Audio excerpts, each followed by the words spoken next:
easy for me. I'm just gonna spend thousands.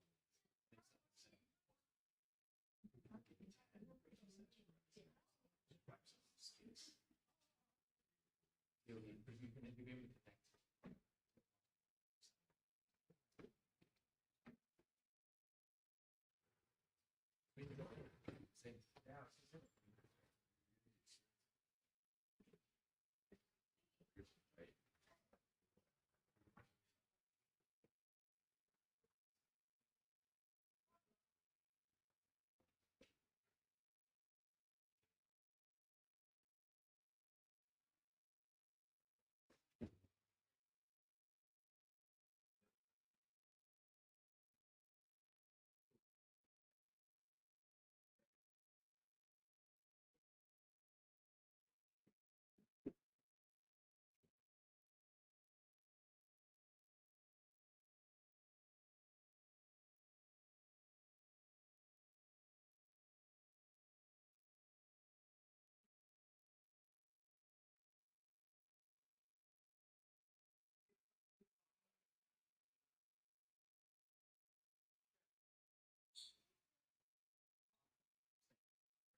Okay. So this, okay. So this one stall that has issue at the second level.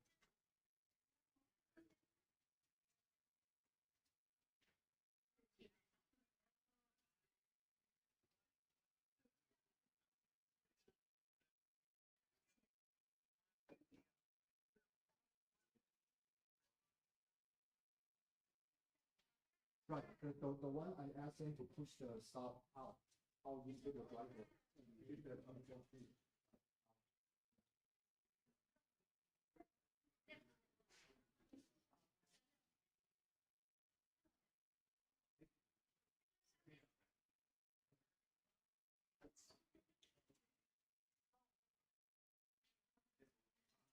Okay.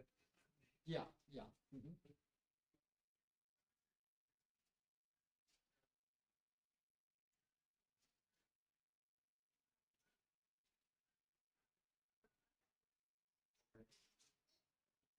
Okay. Okay.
I'll look at it. Yeah. I'll try to find some.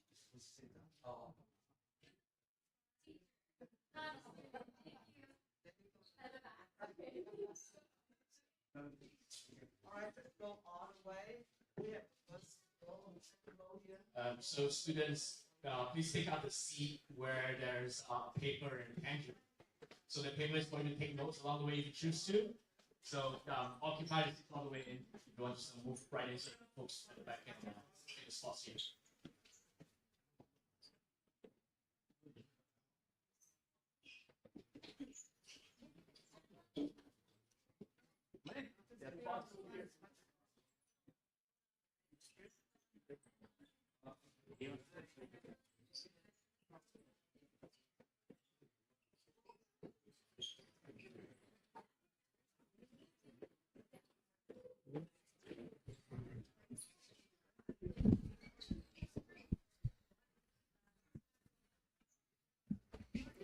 So, welcome everyone. Find a seat, find a seat. In front of you, you should see a water bottle, a tangerine, piece of paper, and a pencil. There should be plenty of seats.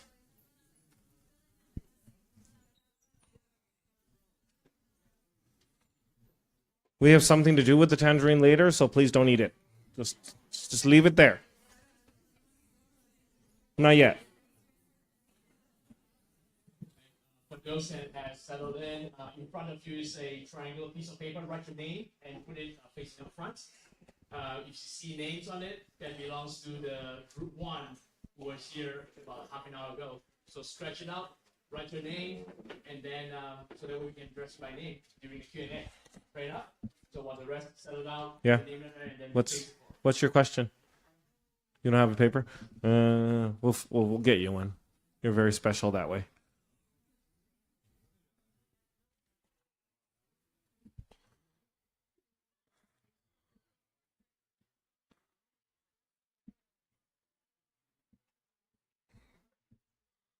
Well, good morning, everyone. My name is Alex. I'll be speaking to you guys a little bit this morning. How was the church? Was it good? Yeah, did you learn something? Good. We'll quiz you on it later.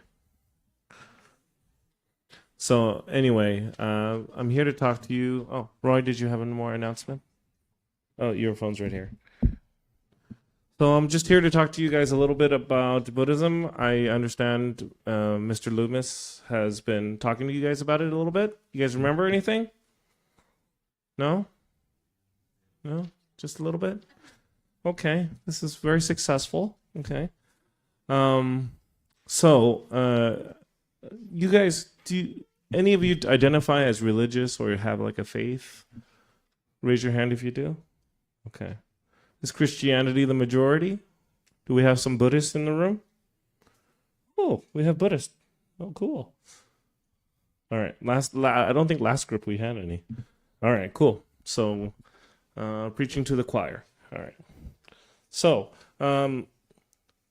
first off, one thing I want you guys to start to think about is what your idea of religion is, because Buddhism is going to be a little bit different, okay? So first of all, what you need to know is that the Buddha that founded Buddhism, that taught Buddhism, was a historical figure. That's really important that you need to know that. The historical figure, his name was Siddhartha Gautama. And his dates were from 563 to 483. What does this mean? It means that he predates Christ by about 500 something years. Okay? So before the Christian era, Buddhism had already been founded.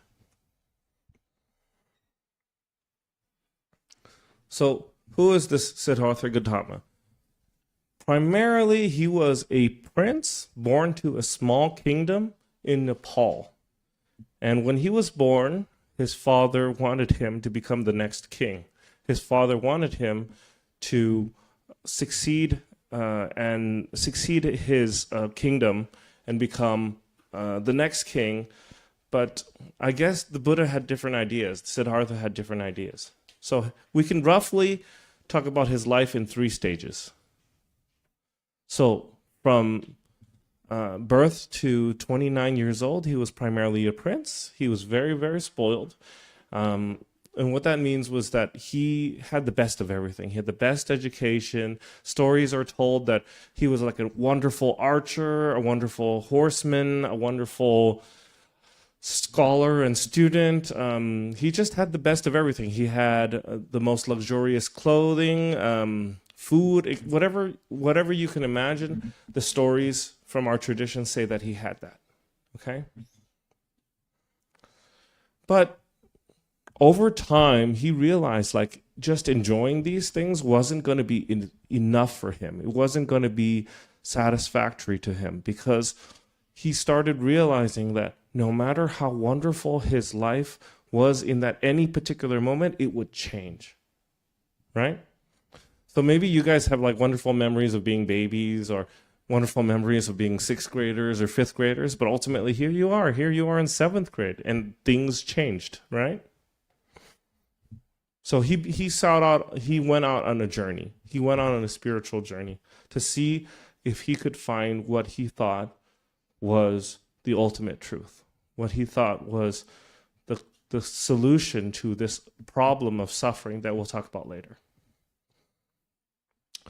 And then in our tradition, we believe that at age 35, he became the Buddha. He, after a long meditation and practice, and after seeking the advice of many teachers, he finally realized what we call enlightenment, and became what we know as Buddha, and he started teaching. Okay, so that was briefly just the idea of the historical Buddha, just a really rough sketch for you guys. But what I want to emphasize to you more is that in our tradition, we believe that everybody can become a Buddha. So the idea of a Buddha is more important to us today, okay? So it's really, really important that you understand what the idea of a Buddha is. So how do you become a Buddha? I think you first have to start asking big questions. And you guys are pretty young, but I think it's still, pertinent and relevant for you guys to start pondering what you want to make of yourselves and what you want your life to be like, okay? So one big question that the Buddha asked that you might ask yourself is, what is the purpose of life? Another might be, what should you value? Another one might be, what kind of person you want to be? Okay? And as you look at these questions, you kind of realize also there's no really right answer. So how many of you guys have had the experience of adults asking you what you want to be when you grow up? A lot of you, right? Some people have never been asked what you want to do when you grow up. Okay. Well, is there a right answer? There's really not a right answer. Is it better to be a ballerina or an astronaut? I don't know. It's up to you, right? So the important thing is, after you ask these big questions, that you have to kind of go on your own journey, and you have to figure out what you want. So one really important thing is you have to be careful who you listen to, because people are going to give you a lot of different advice, and not all of it's going to be good. So the Buddha ended up going to 6 different teachers to try and learn meditation. He found that all of them taught him something very valuable, but it wasn't exactly what he was looking for. So he ended up having 6 teachers and leaving 6 teachers. And then being careful about what you want to learn. So he was so the Buddha was very set upon finding enlightenment, finding freedom from suffering. That was his goal. And then after he realized enlightenment, he decided to teach. He decided to share what he had learned with other people. Okay. So questions the Buddha asked in order to inspire his journey. So primarily the tradition tells us, our holy books tell us that he saw 4 different things when he left the palace. When he was in the palace, he felt really cooped up, because his father never wanted him to leave. His father just wanted him to just be a good boy and stay at home and train in the things he needed to train in order to be a good king. Okay, but he was never really satisfied with that. He wanted to know what the world was really like, so he snuck out. he asked his charioteer, he asked his driver to take him around. And what did he see? What he saw was primarily old age, sickness, death, and someone that we might consider a seeker. So on these trips, he basically sees an old man and he says, what is that? I've never seen an old man. Why does he walk like that? Why does he look like that? Why does he walk so slowly, et cetera, et cetera. So he doesn't understand these things because he's been so spoiled. He's been so kept inside the palace that he doesn't understand these things. And he's starting to realize that, well, I see this old man. I realize too, I also will be old one day, and as will you. So he sees a sick man. He sees a body being carried off to cremation. So, you guys are really young, but I'm pretty sure you guys are aware of these things, right? You guys are aware that people die, that people get sick, right? So these are universal kind of things. These are not experiences that some people have and other people don't have. Everybody has this experience of getting older and getting sick and one day dying. And then he sees someone who, because he realizes this is like a huge problem, getting old, getting sick, dying, this means that I will be here one day, and maybe one day I won't be here anymore. That I need to figure out what all this means, and I need to figure out what I want to do with this life. So he sees someone also who's trying to seek out a path, and he decides finally, I want to emulate that person. I want to be like that person. So again, I invite you to reflect on your own, on your own self and, where you're going in your life. Okay. So the Buddha, when he finally decides to get out of the palace, so he sneaks out at night. He sneaks out and he tells his driver to just drive me somewhere, leave me there, and return to the palace. Don't tell the king where I've gone. And if I realize what I am looking for, if I find where I'm looking for, I will return to the palace and teach you. But if I do not realize it, I will not return. So he said he gives up his princely manner. He gives up all his comforts. He starts wandering and living on the edges of society. He becomes like a spiritual person. He gives up concern for money and wealth and fame. And for you guys, okay, so you guys aren't gonna go and live in the forest, but one day maybe you'll make up your mind to want to do something like be an astronaut, and so you guys will have to have a strategy and give up certain distractions, certain things in order to have that goal. So I think you guys can use this as a way of reflecting on what you want to be in your life. So I'm just using the Buddha's life to help you kind of think about this, okay? So he engaged in austerities. What does this mean? Austerities means he really kind of put himself through a lot of pain and hardship in order to see if he could decrease his detachment to his body. So the stories are told in the wintertime he would freeze himself. He would go out and he would find ways of getting even colder. In the summer he would stand next to a fire. And he ultimately realized these weren't ways of really realizing the truth, but he thought maybe this is a way, so he tried it. Okay? He ultimately, through practicing these austerities, realized that they were useless, that they weren't good, and so he realized what was called the middle way. So not too tight, not too loose, not too mean to yourself, but not too slack on yourself. That's the best way. Okay? So this is kind of valuable for you guys because sometimes you guys might beat yourselves up for not doing well on a test, for having lost a friend, for having said something stupid, whatever, okay? Don't be too harsh on yourself, but also don't, make excuses for yourself. So that's kind of the idea of the middle way kind of applied to you guys, okay? And then finally, the Buddha sat under the Bodhi tree and he realized enlightenment. That's the moment where he transitions from being this prince to being the Buddha. After he realizes enlightenment, the first thing that he says is, how wondrous all beings possess the Buddha's wisdom and virtue. It is only because of delusion and attachment that they fail to realize it. So this is from the Buddhist perspective, a fundamental truth. It's kind of like an invitation. What the Buddha realized, you can also realize, but you have to put in the work for yourself. Okay?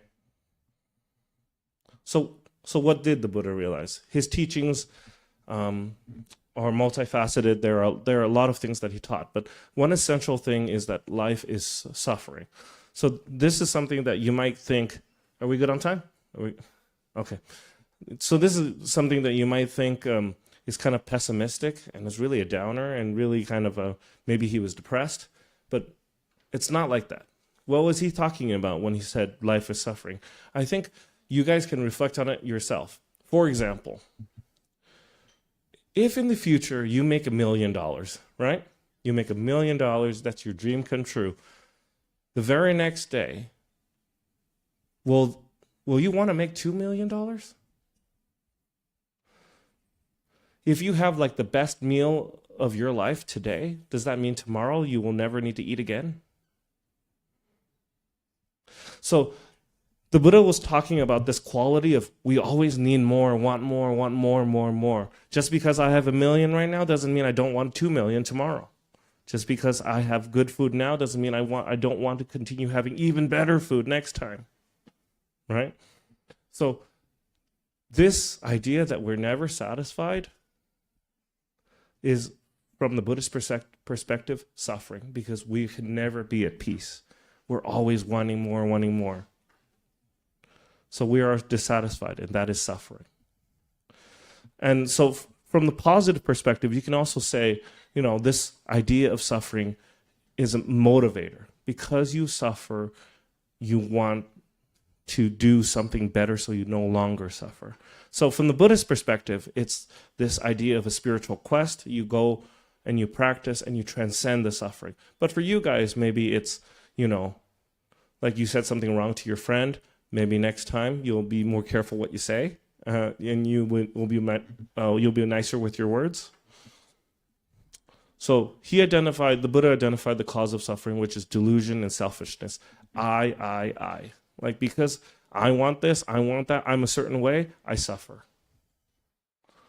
He also said that there's a possibility to the end of suffering, meaning that because there's a cause, there is something we can do to end it. So true happiness is the absence of suffering. This is a very Buddhist statement. True happiness is the absence of suffering. And true happiness is going beyond the self. So he talks about the way to end suffering, which is the Eightfold Path, something that you can read about more in your textbooks. But this is right view, intention, speech, action, livelihood, effort, meditation, and concentration. It just means a way of like you conducting yourself, a way of you acting that causes you to have less suffering, causes others to have more happiness, causes yourself to have more happiness. All right. So I went through that a little quick because I wanted to save time for this, but it's time for the tangerine. So hold on just a moment, okay?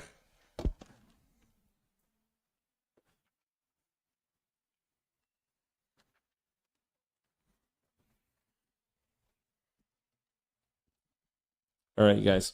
So this next segment is a little bit different. So I want you guys, first of all, to put everything down. Just put everything down. You don't have to write anything down now. Put your hands on your lap. Maybe you can close your eyes. Put your feet on the floor. Relax. Close your eyes. Take a deep breath.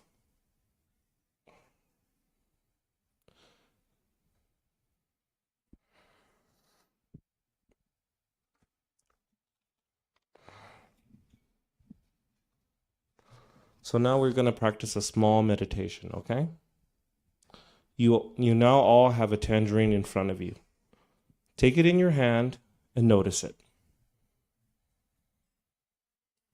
Just have a look at it. Don't peel it yet. Just look at it. Don't eat it yet. Just let your senses take it in. Take a few breaths so you can focus on this moment and on this tangerine. Let everything else go.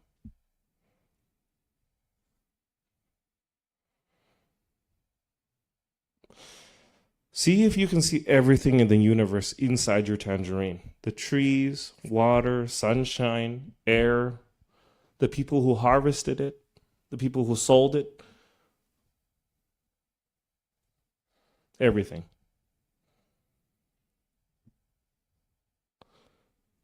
If you can see these things, then for you, the tangerine is a masterpiece. Everything in the cosmos, including rain, clouds, sunshine, minerals, time, and space, have come together in order to manifest what you're calling a tangerine.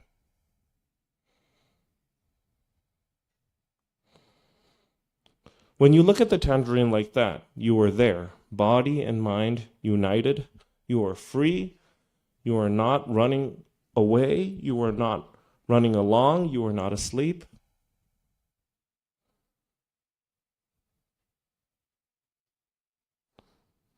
When you look at the tangerine like that, the tangerine will reveal itself to you as a miracle.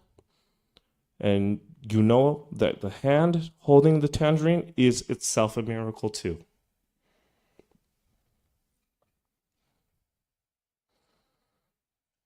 Because your hand has been transmitted to you by several generations of ancestors. You think that this is your hand. My hand, it doesn't belong to anybody else. It's mine. But it's also your mother's hand, your father's hand, your ancestor's hand. In it, you can also see the hands of your children and grandchildren, even though they're not born yet.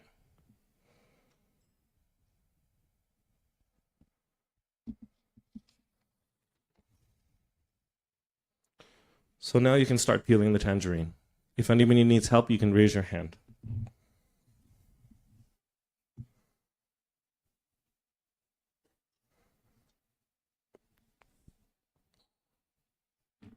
As you peel, notice the fragrance. Notice that the air smells now like tangerines. Enjoy it.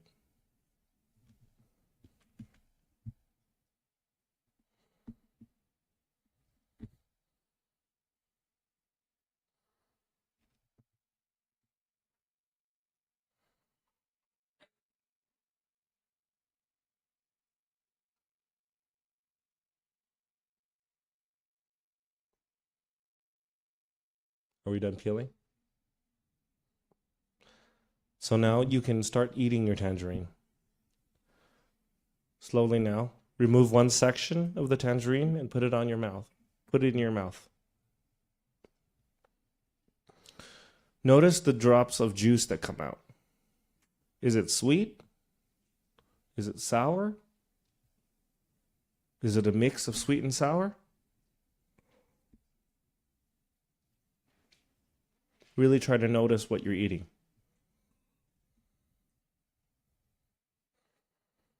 Enjoy it. And when you're finished, just sit quietly. The point is that you're present and aware.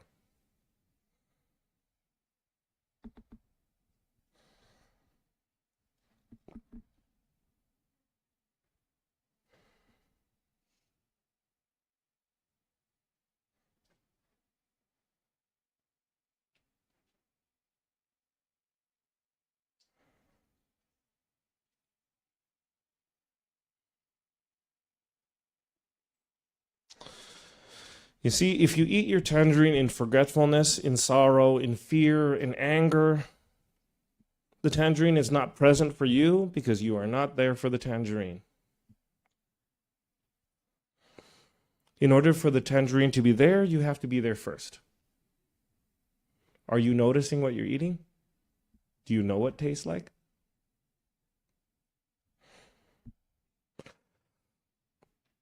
Your true presence is the precondition for the presence of the tangerine. In order for the tangerine to be there, you have to be there first. So when you're capable of eating a tangerine like that, you can be peaceful within yourself and you can be peaceful in the world.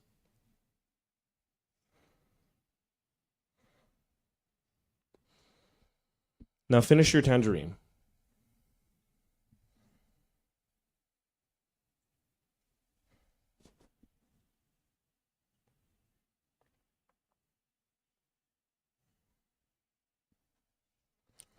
Take a moment to be grateful to the tangerine, the world, everyone else, and to yourself.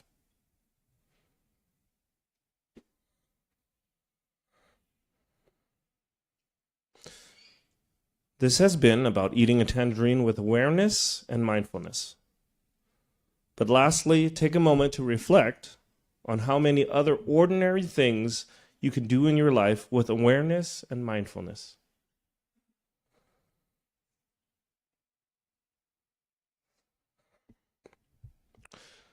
Thank you very much. This exercise was adapted from a teaching by the Venerable Vietnamese Zen Master, Venerable Thich Nhat Hanh. So thank you very much. And Roy will be continuing with the rest of the presentation. All right? Thank you, Alex. So there's a bag of napkin at the starting point of the table, right? So if you want to use that, pass it down, use that to clean your hands, maybe clean up the table with some of the juicy tangerine, has spilled on the table. So you can use it, clean your hands and clean the table. Let's take a minute to do that.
So kind of raise your hand, right? Is this the first time that you're eating a tangerine? Who just had the first experience with a tangerine? No, right? So you have a tangerine at home. Do you like the tangerine that you enjoyed today? How does it taste versus some of the previous experiences that you had at home while you were having a tangerine? Does it feel different? No? This is Costco tangerine, by the way.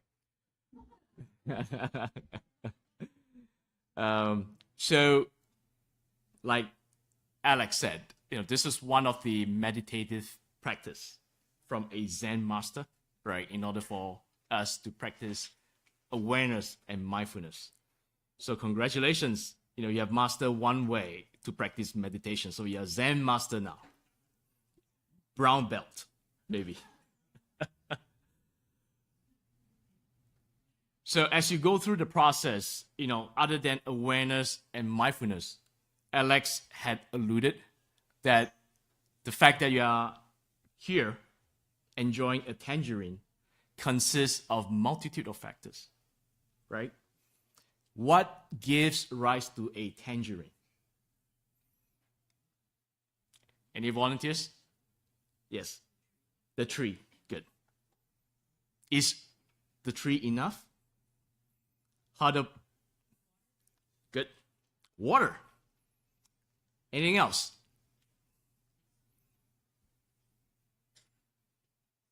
Sunlight. Excellent. You can name many, many things. Fertilizers, right? The right condition as well, correct? Not during the winter time, winter storm, hurricane, and all that, right? So for you to be able to enjoy a tangerine today means a lot of conditions needs to come together almost perfectly for you to be able to enjoy a tangerine, right? And for you to be able to enjoy a tangerine at home and all that, there are many factors too. Your parents can earn the money, right? Someone has to go harvest, like what Alex said, right? Bring it to the store. Parents can go buy tangerines and all that and bring back home. So it is a multiple factor that needs to come together for you to enjoy that. So it is something that Buddha realized and taught too.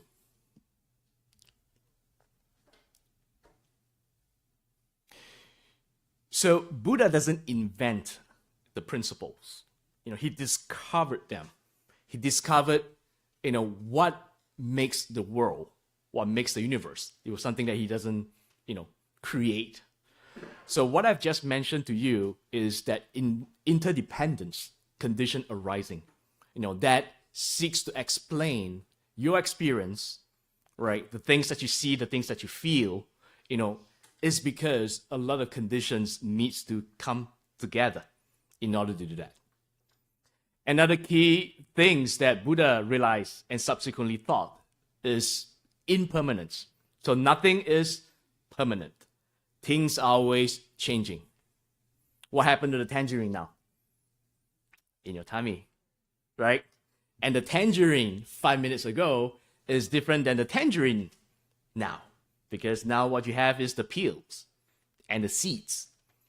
And what's going to happen to the tangerine days from now is probably in some composting somewhere, becoming fertilizers. So things are impermanent. This is, one of the very obvious things that you can see and feel, that, the transformation of things, right? So things are always changing, which is a good thing. Say, for example, if someone would have a bad day, right? If things were not to change, the person will have a bad day continuously for the rest of his life or her life, correct? So things change, But the thing is, does it mean that if you have a good day, does a good day exist for the rest of your life? No. Because your experience from different time, is an outcome of many factors coming together, like I mentioned. So impermanence, interdependence, one of the few key principles that Buddha discovered and subsequently taught. And again, he realized that, this is not our only life that we exist. And there's a previous life and there's a future life, right? So past and future lives, or what we widely call reincarnation, is something that he discovered as well. And I think there's been a few scientific examples in attempt to prove that. At the same time, you looked at that. And he mentioned that, human is not the only realms that we exist. There are a total of 6 realms in general, right? Buddha discovered that there are gods in the God realm. There are demigods in the demigod realms. We exist in the human realms. And then there's also animals, right? They include insects, dogs, cats, chickens, pigs, and all that, right? And the 5th realm is, the spirits realm, or the ghost realms, right? That, the spirits, the conscious, doesn't get reborn into any of these realms that has physical form. They exist as the ghost realm. And last but not least is, the realm of hell, where the conscious spirit, gets to, experience, bad experiences because of, the bad deeds that the person did. And last but not least, there's not a fixed, unchanging self. It means ourself. We are always changing.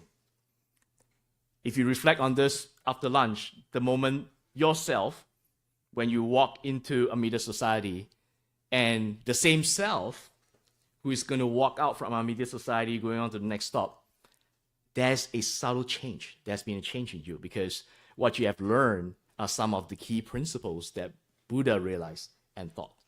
And you may apply them to improve your life moving forward. And it's something that we seek to do through this event today. Okay? So, like I mentioned, the key doctrine to understanding and explaining everything, mental, physical, I say everything, is the understanding of condition arising, like I mentioned earlier. So one of Buddha's chief disciples, Sariputta, he said that, whoever sees condition arising sees the Dhamma.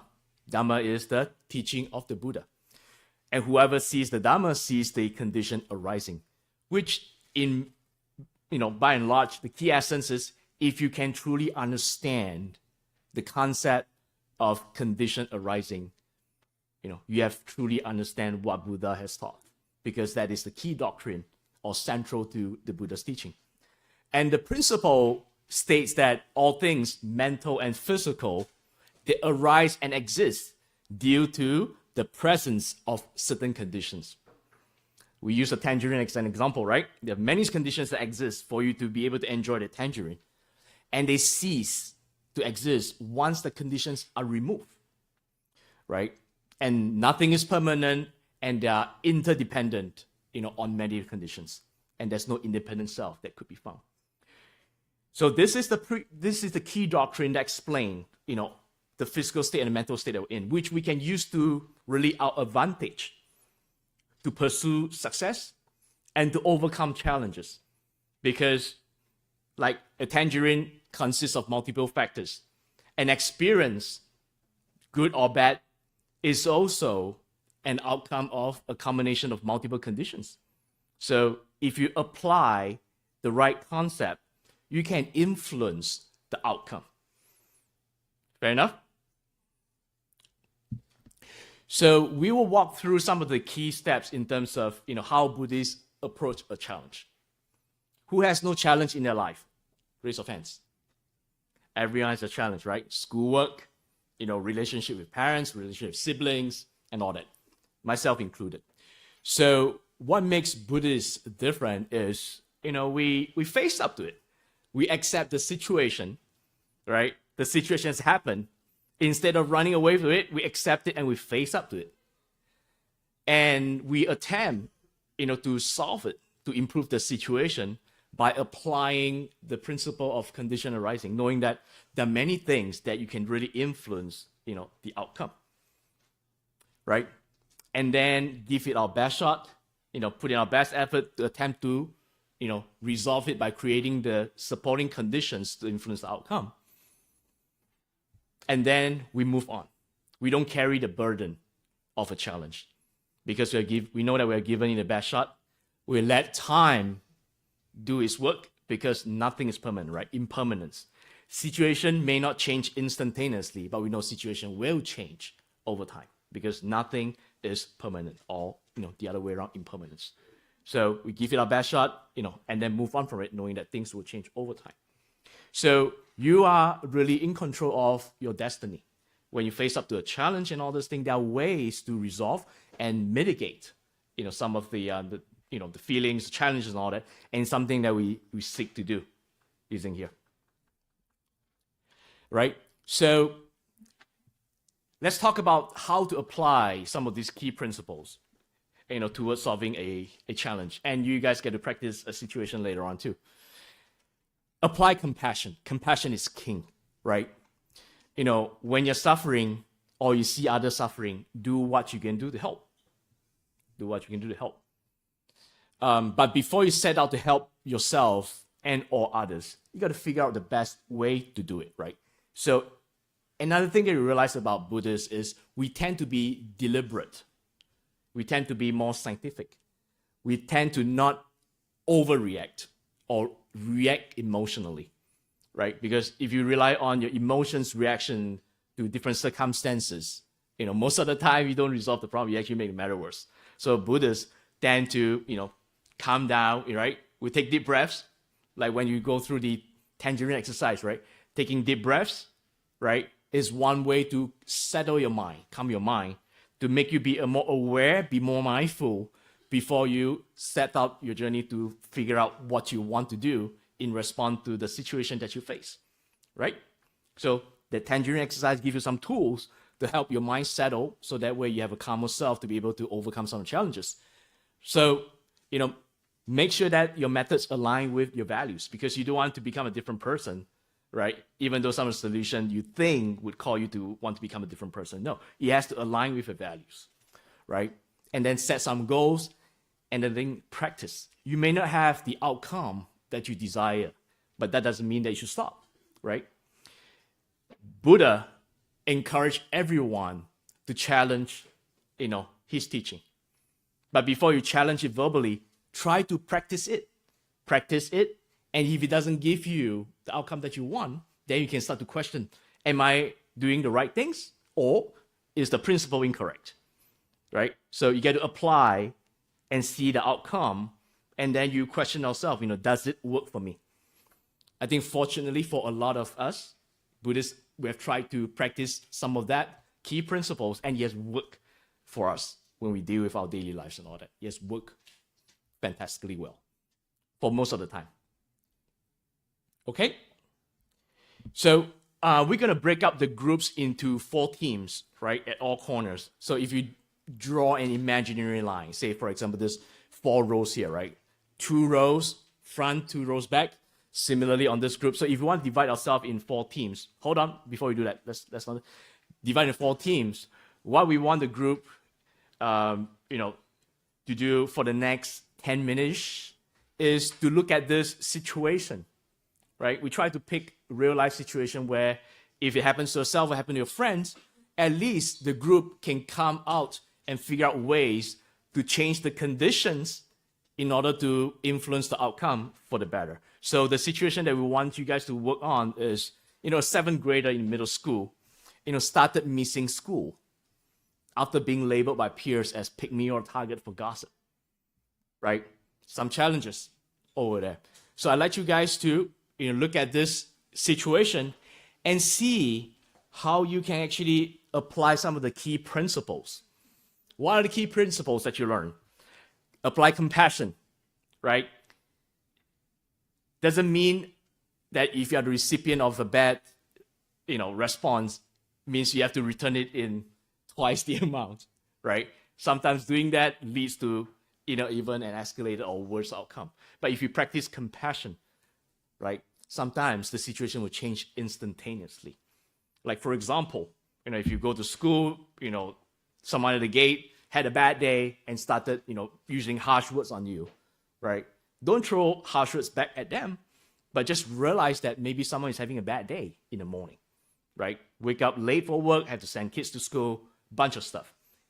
Everyone have their turn, to have a bad day. So if you practice and demonstrate compassion, you get to feel better. And if you reach out and say, hope everything is okay, hope, second half of the day will be better for you, you might change that person's feeling on the spot in a snap of a finger, right? So if you practice compassion, you get instantaneous, positive outcome most time, right? So practice compassion. Recognize that things happen because of a multitude of factors, right? So through this exercise, brainstorm what might be the causes of the situation, right? And then see if you could create or brainstorm conditions that you want to think about changing in order to affect the outcome, in a way that you want to be moving forward. Okay? So we'll be distributing, so let's get up and form that 4 groups at each corner of the classroom. We'll give out flip charts for you guys to write on.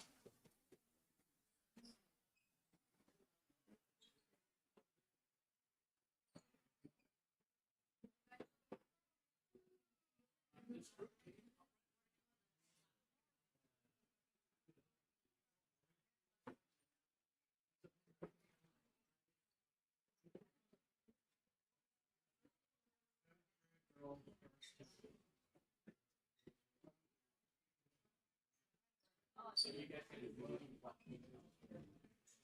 So volunteer.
Yeah, so the seventh grade started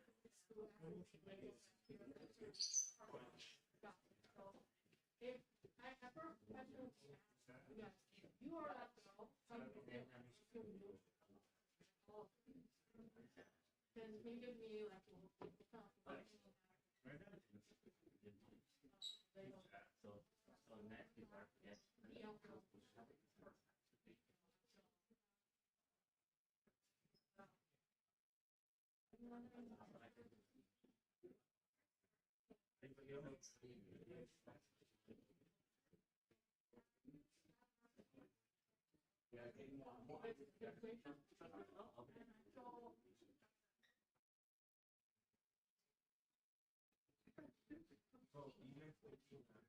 what else interesting?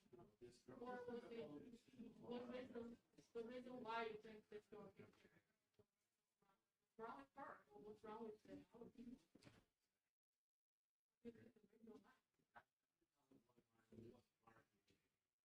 Yeah, what's that? Yeah.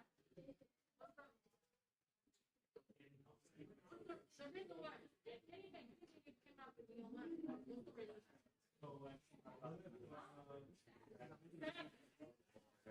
Yes, exactly. Perfect. You pray for me.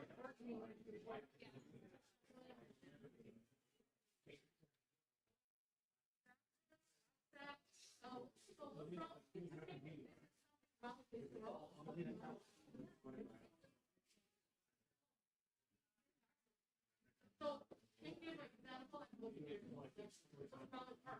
What's wrong with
We give the groups another 2 minutes to wrap up. 2 minutes.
Students, let's go back to your original seats, and then we can have everyone share.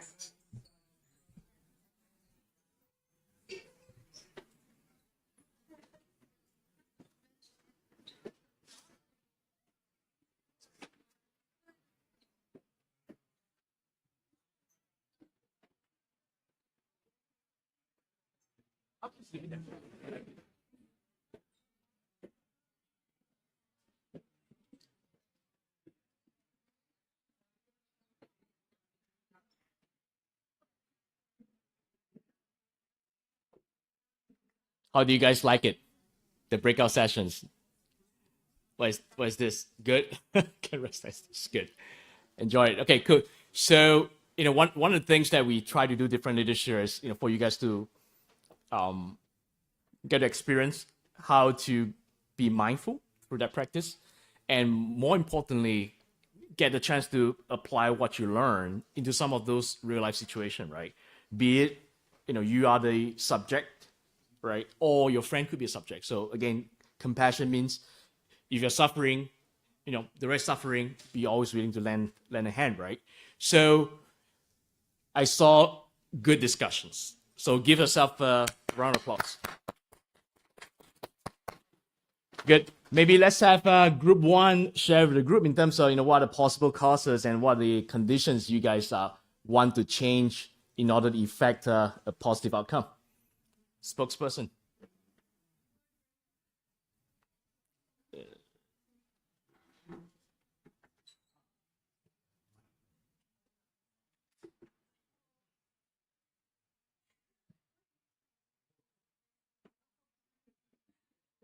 So usually the causes by being called a picky is when you hang out with a lot of guys and you're being too loud in class, and then you're doing things in an attempt to get attention, being different and prioritizing guys instead of girls. So changing this, you can change this by balancing who you spend time with, being more respectful and humble, and then speak up to let other people know that they understand you. Good. Thank you.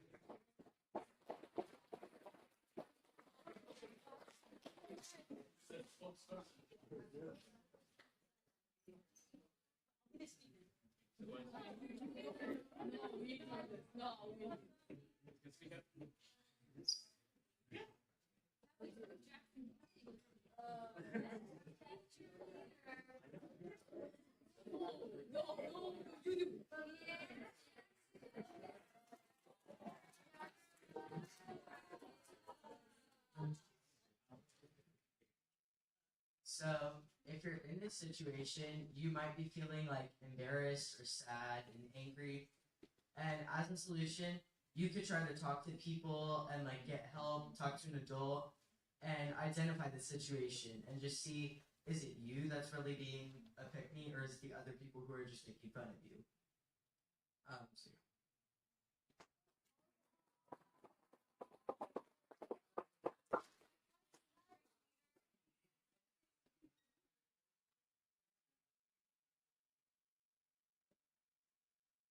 Pretty far distance to Waffle Man, huh? How about Blue Feet?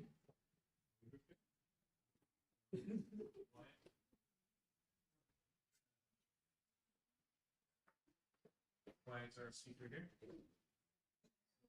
You know the microphone? like the causes can be like you're sad or like maybe you're annoying and you avoid classmates. And solutions can be like talking to people and like making them feel valuable.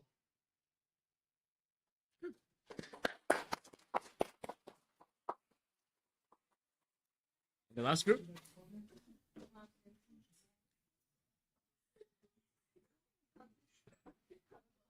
You have your finger up and it's just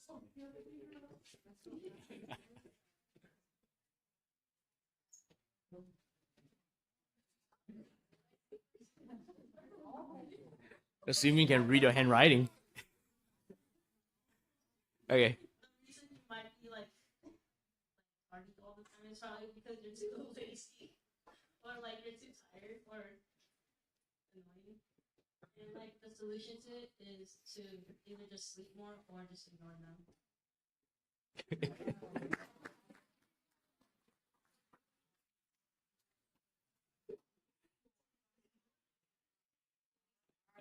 Okay, so to kind of wrap things up, right? Are all the answers the same?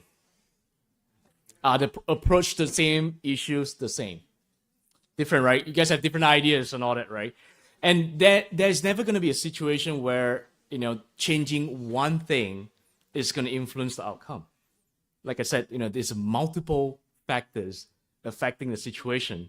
So you may have to try a few things, right, throughout the thing. So, you know, one thing that we hope everyone will take away is, you know, Buddhism teach you how to see things clearer, understand why things exist, situation, outcomes, and all that, and then gives you the tool for you to, you know, apply some principles so that way you can influence the outcome. Because the outcome is there, you have to accept it, right? You have to accept the situations happen, right? But there's certain things that you can help influence so that way the outcome, you know, in the next hour, next day, next week could, you know, start to trend towards what you want to see. Because, you know, you control, you know, part of the destiny, right? By taking charge. And then impermanence, things will always change. Doesn't mean that, you know, you did not succeed in managing or influencing this, you know, right at the moment. Doesn't mean that things will be the same a week or two later. Sometimes things, you know, takes time to change and all that. Okay? So I hope everyone enjoy and is able to practice mindfulness, settle your mind before you brainstorm, right? Don't react emotionally, right? Settle your brain, apply some of the key principles, impermanence, condition arising. And then I think the group is staying here for lunch. I think parents and teachers, we're having our lunch upstairs at the library, I think. Yeah, so unless you want the adults to hang out, you guys. Yep. But before we break, any questions that we can answer for the group? Let's give it like 5 minutes. Yes. What does like the tangerine like mean? What's the meaning of a tangerine? I can take that. I can take that, right? So tangerine is one of the many ways. It's an example that we decide to use in this tool.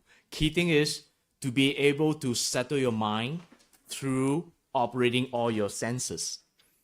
You can practice meditation while walking, right? Stand one step at a time. You know, feel, you know, what the ground transmit to your left foot when your left foot is in contact and right foot and all that. So there are many ways to practice meditation. Meditation is not about sitting cross-legged and then staying quiet. No, there are many ways to practice mindfulness meditation, and tangerine is one of the examples that we used today. Does that answer your question? Good. Question?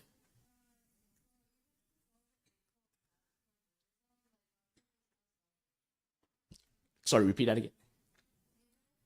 Even if we follow like the Eightfold Path for like wisdom, the classes Why are we still suffering? Selfish. Why? Selfish. Why is selfish? You want to take it? Get you. So let me just repeat your question to see if I get it right. So it was, what if we practice the Eightfold Path and you still are selfish? Is that right? Well, I would just say, like, if you practice the Eightfold Path and you're still selfish, did you really practice the Eightfold Path? Like, did you do it right? I don't know. Maybe not. I think the first one is right view, right? Right view. How do you view yourself? How do you view the world? How do you view what the situation is? If you start off, like with a very selfish view, which is like, I'm just gonna get mine. I'm gonna, make sure I get all the money, get all the fame, and everybody else, it does not concern me. I don't care. I think you don't have the right view. So you don't. So you didn't, do the first thing right. So all the other things are not going to go well. Okay. Is there more to your question? Okay. Over there. What's your name? Sorry. Billy? Okay. Because I want to hear your question. So the reincarnation of Buddha is like somewhere out there in the world, right? So, this is a doctrinal question. So, the idea is that with the Buddha himself, like the historical Buddha, he realized ultimate enlightenment, ultimate nirvana. So he is kind of just the universe. He is not reincarnated anywhere in particular, but you can say he's like everywhere. Okay?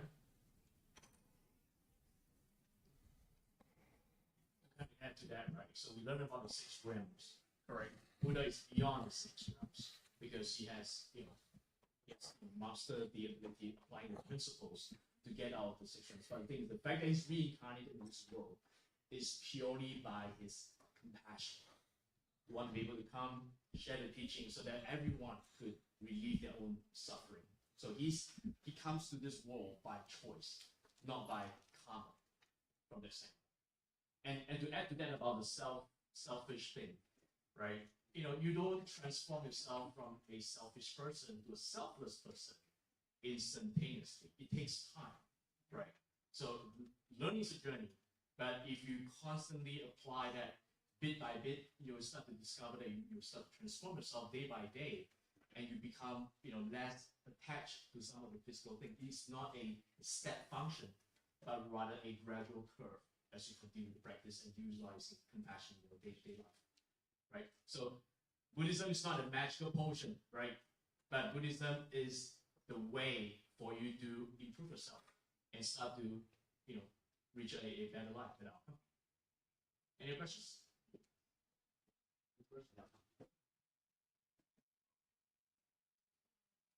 So is there like 16 as like faking the enlightenment? Like faking the enlightenment? Like is there 16 as like if you fake it? Maybe we have Master answer the question. Can you fake it? Can you fake it?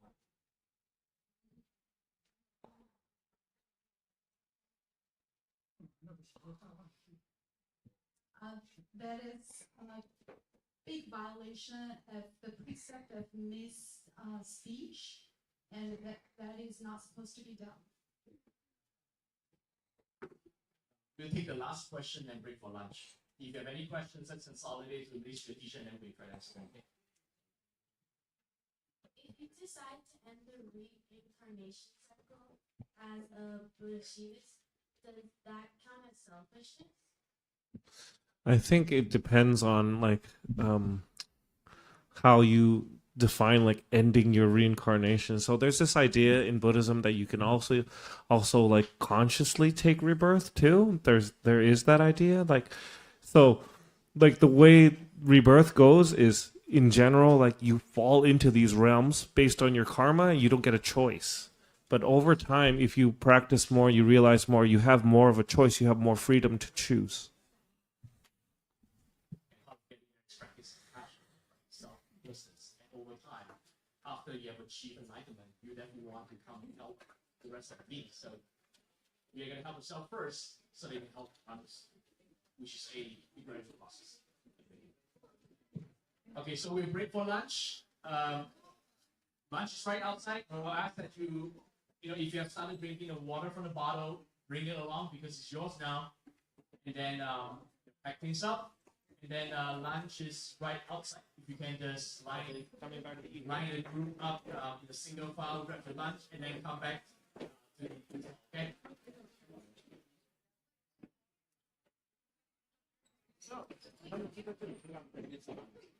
We have to add tables and chairs.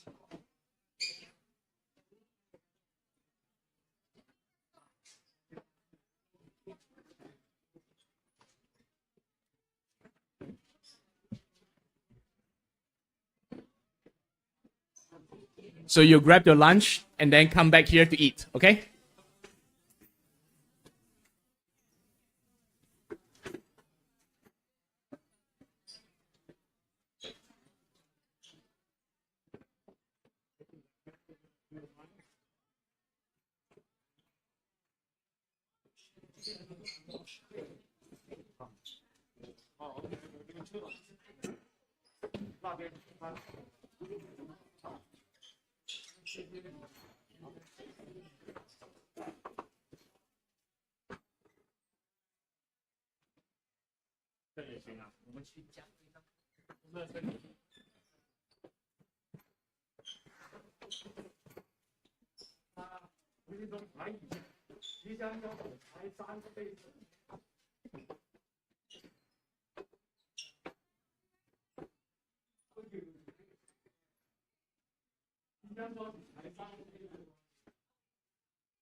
147，老师在上面吃。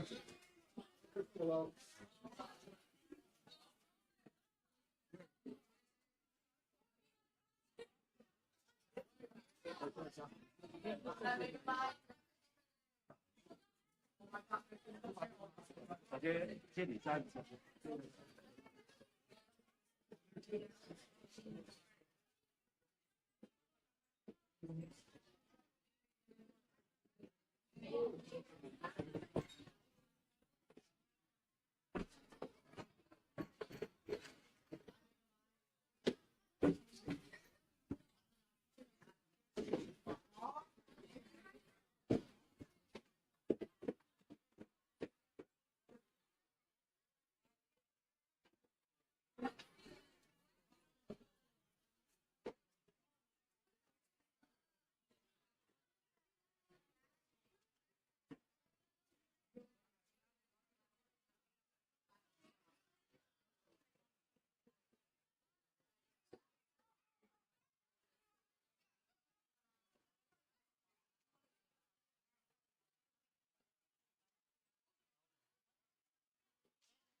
嗯，下次还得差不多。又来了一车人，我也不知道，应该不够了吧？他刚有算呢，他说够。又到了一，我知道啊，他说总共好像150几。阿弥陀佛。不知道。后边还有。后面还有，对。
他灯把那个视频给他一分就停，他就灯。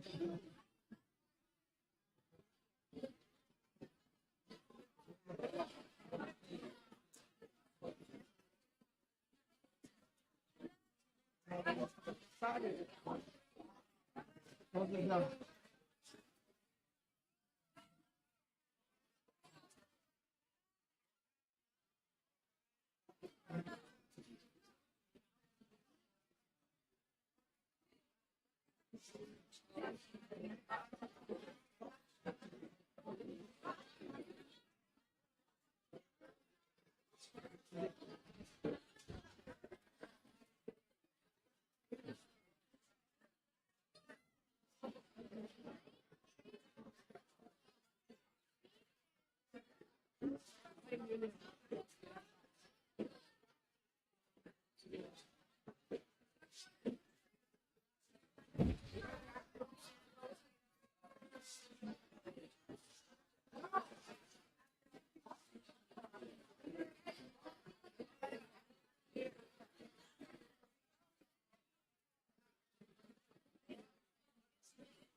你要查出所有。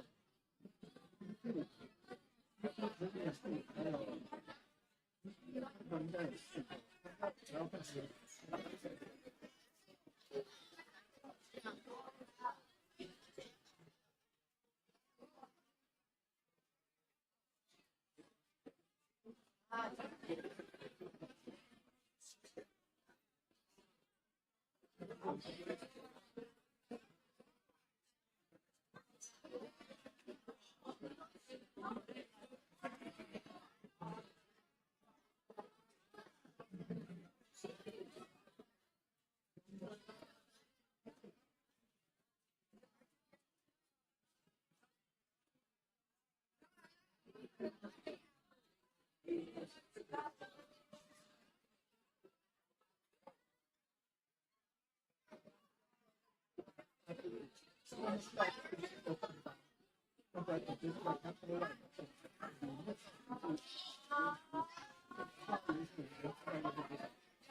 后会新的订单，那到底有哪一些在是？我不懂。这不行。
那不是结束了，还有一般就结束了啊，还有10点结束啊，我们。哎呀呀，10点。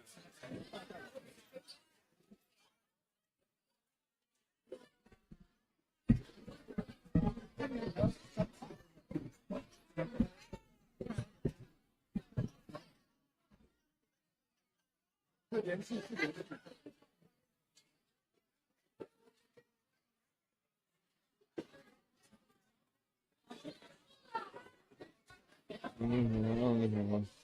Over there.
Second group, have you collected your gifts?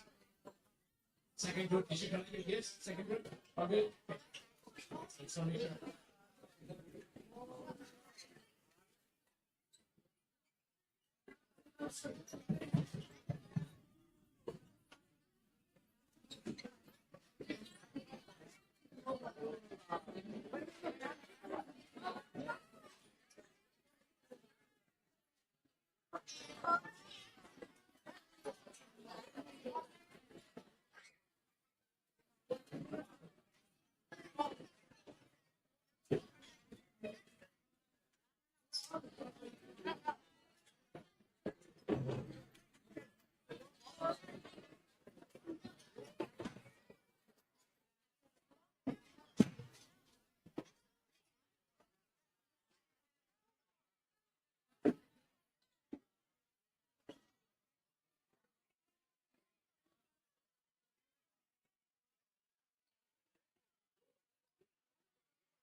Over here? Yeah, see you guys later.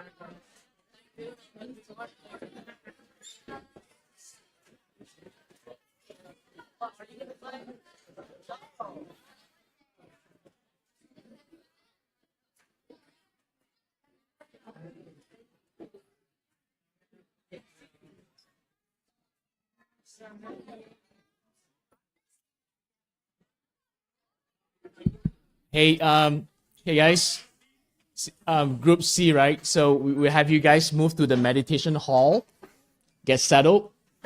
So that will be the first stop. So you can just grab your stuff. Let's go to the meditation hall. That will be where we start our lessons. Okay.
要不要？要不要？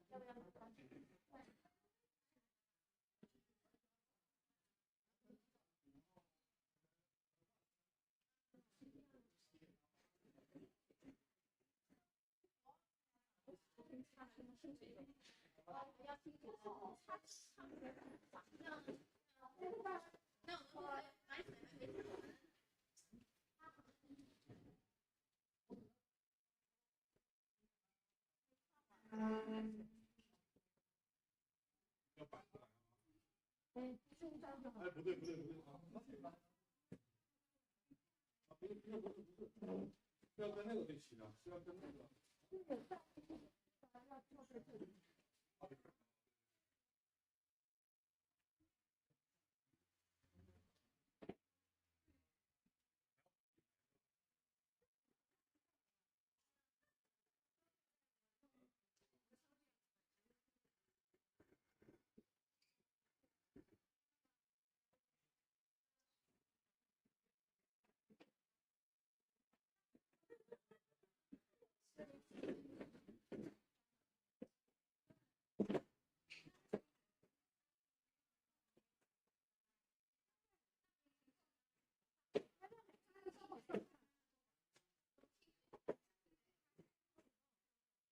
那本书留着，那本书留着，他知道。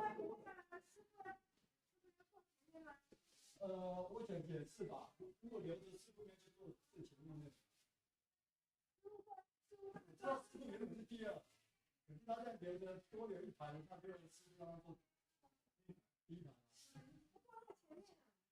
那要不然不要摆东西，人家就不会做。你等下桌面要摆东西，小孩子就会不会做。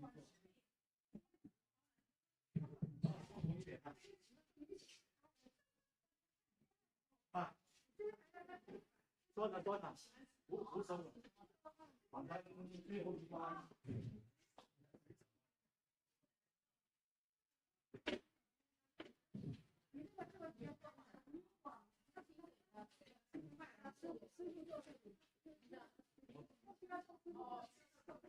好的，这两个是好的。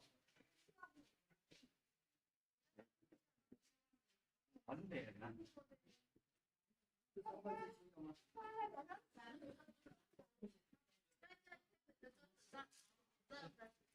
天明师兄，这张是3个位置摆在一起啊？算了，3个位置，3个位置，对，叫他们几点？不管他了。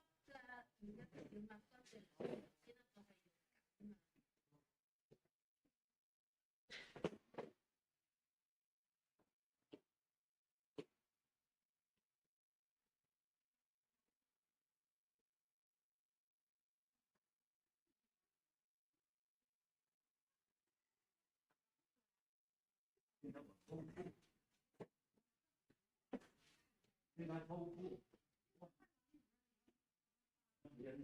把你大概。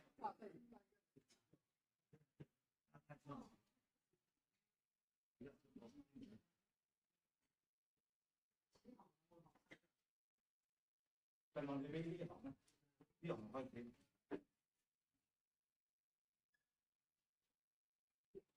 第3行开始。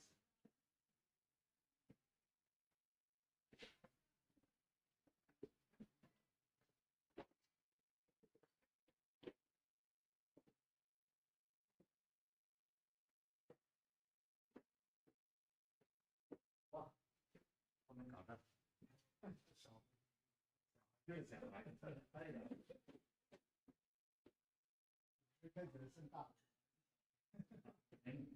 啊，这桌子连连的，对啊。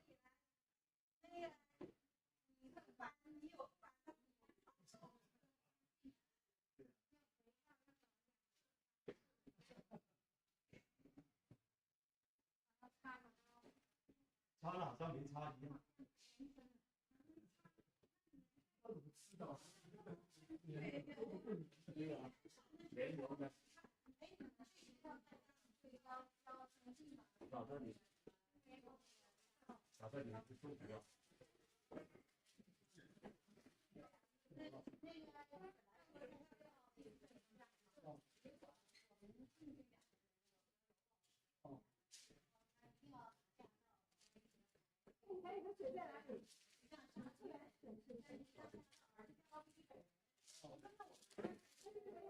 有很多。你说你在里面吧？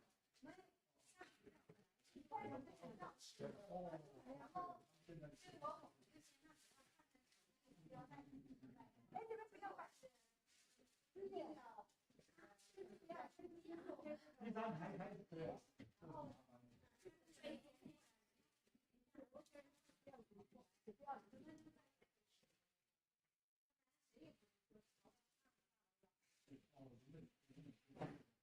对他们东西，对对对。三节，很久。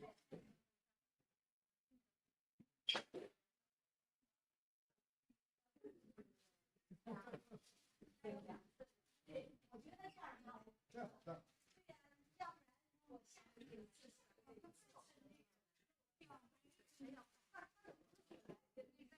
不然我下一次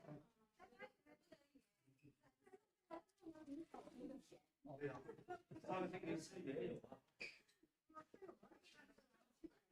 对呀，450。对呀，还有300多。对。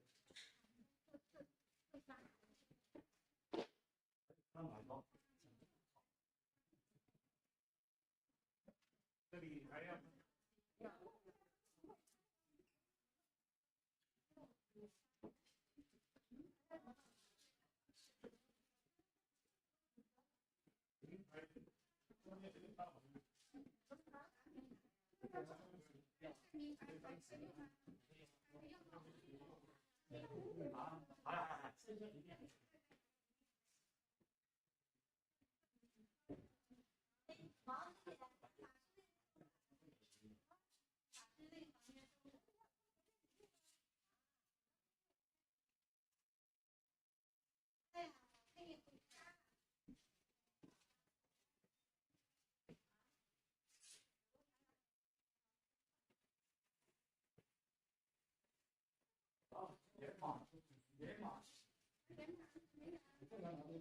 而且这里不用跑。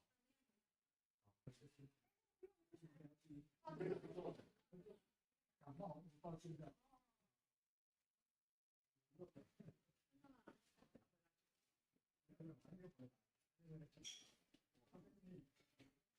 台湾才有。我在台湾哈，台湾有2个多星期了。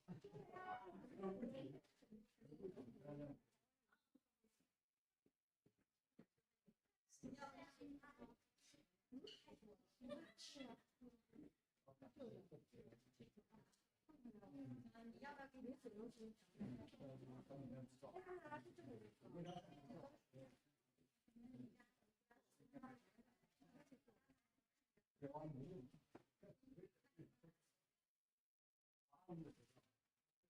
美国就他们就都是，他在上，他去上海后就开始症状就开始，在台湾。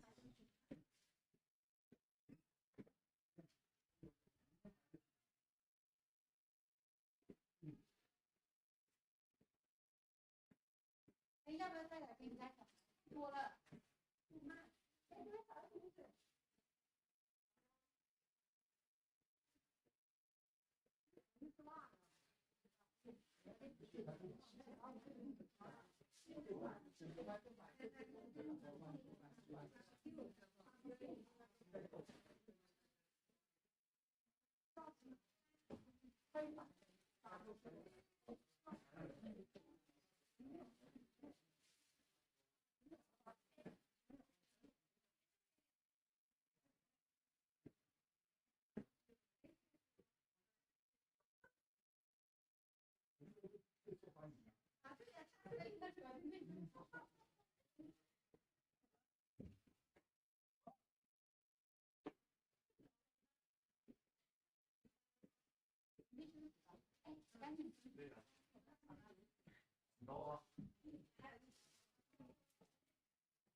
放进去。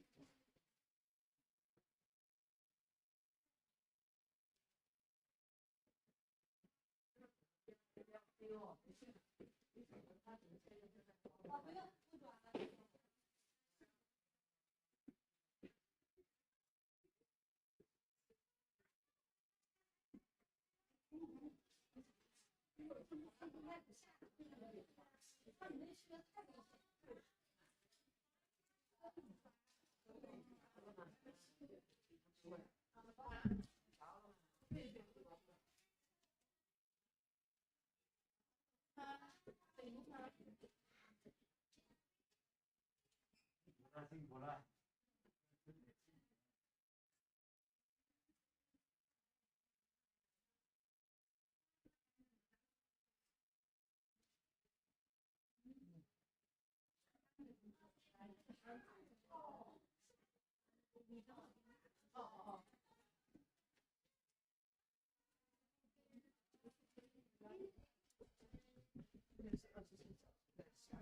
嗯。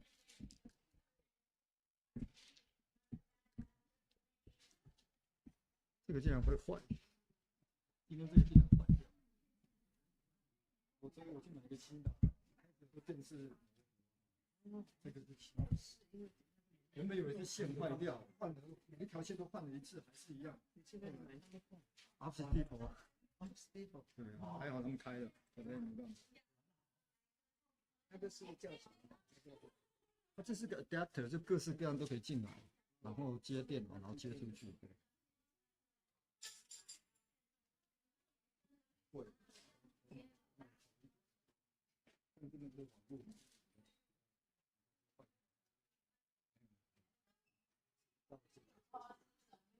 还有工作很多上，原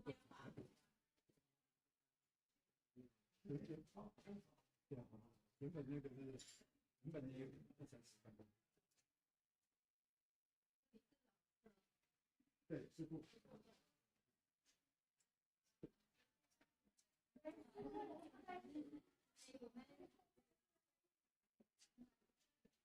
这个人事在前面。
So feel free to find a spot, right? Spot where there is paper, pen, water, and tangerine. Those are the spots for the students. And if you can move in all the way to the back, so that way students from the back can enter smoothly, that'll be great as well. Occupy those spots.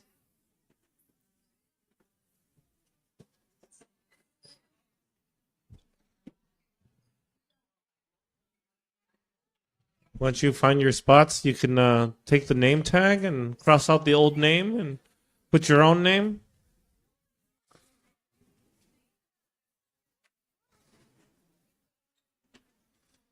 Some name tags maybe have a name on it. That's from one of your classmates.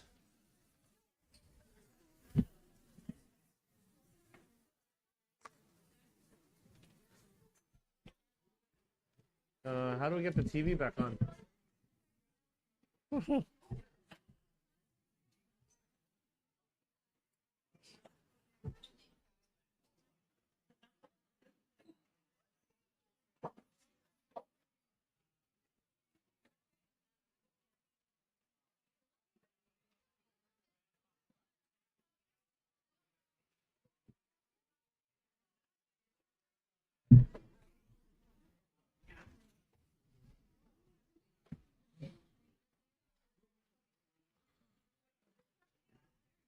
So this is your guys' last stop for today, right?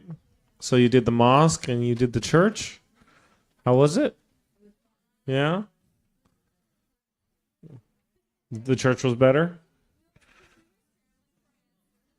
Uh-huh. Did the church quiz you guys? Oh, I see. I see. Maybe we should quiz you guys too.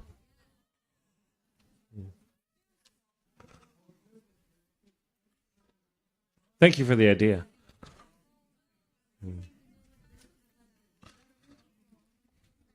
So anyway, welcome everyone to the Amida Society. My name is Alex. Settle down, settle down. Everybody should be full from lunch. Okay? So I know it may be a little difficult to focus after lunch, but just give it your best shot, and I will also give it my best shot. So here I am to talk to you guys a little bit about Buddhism. By show of hands, do we have people that have a religion in here? Are we religious? Anybody? Any Buddhists? Huh? One of these? Somewhat? Okay. So the rest of you, a lot of Christians? Is that right? Okay, cool.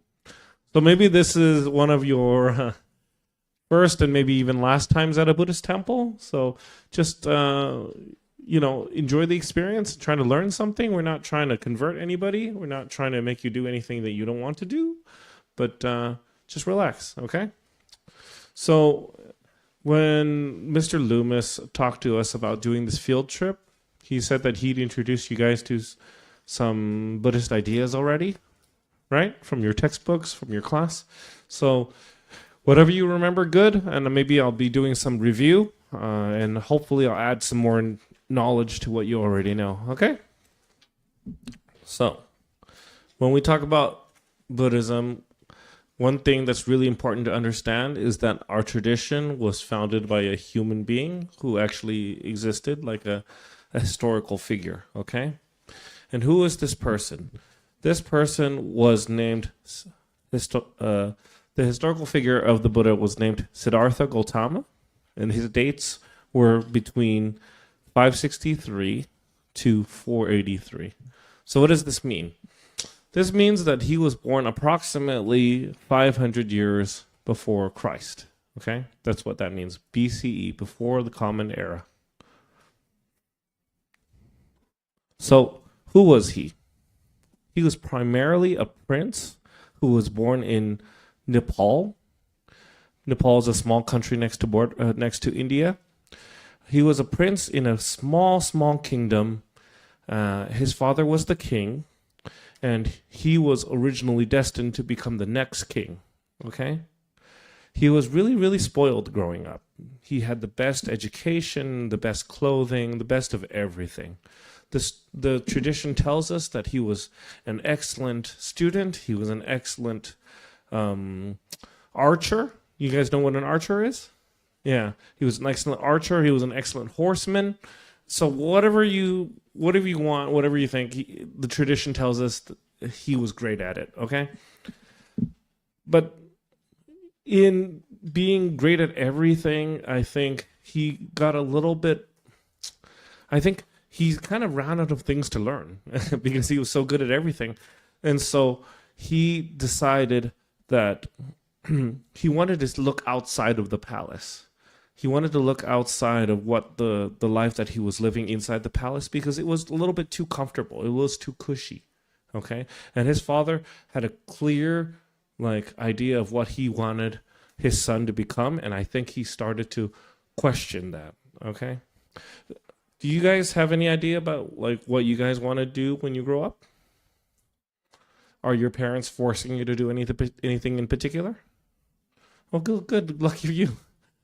So, I mean, in the past, we would have people would say their parents are forcing them to be lawyers or doctors. If you don't have that pressure right now, good for you. Okay. So, at around age 29, the prince leaves the palace. And he decides, you know what? My world has to be bigger than this palace. My world has to have more meaning than this palace. There's something bigger that I have to understand about what it is to live in this world and what the meaning of life is. So he goes on a journey. He goes on a spiritual journey.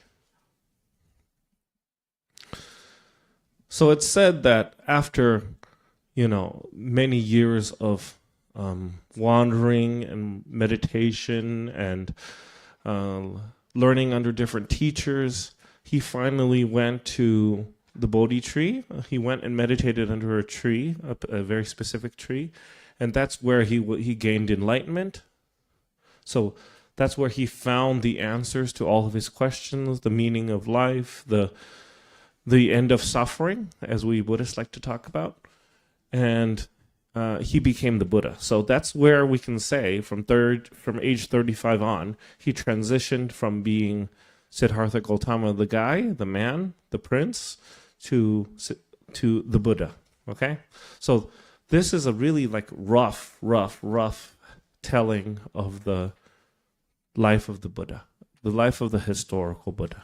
Okay, but bigger than that, I think the Buddhist tradition tells us that everyone can become a Buddha as long as you put some effort into it. And what does it mean to be a Buddha? So it's important that we talk about what the idea of a Buddha is. Okay?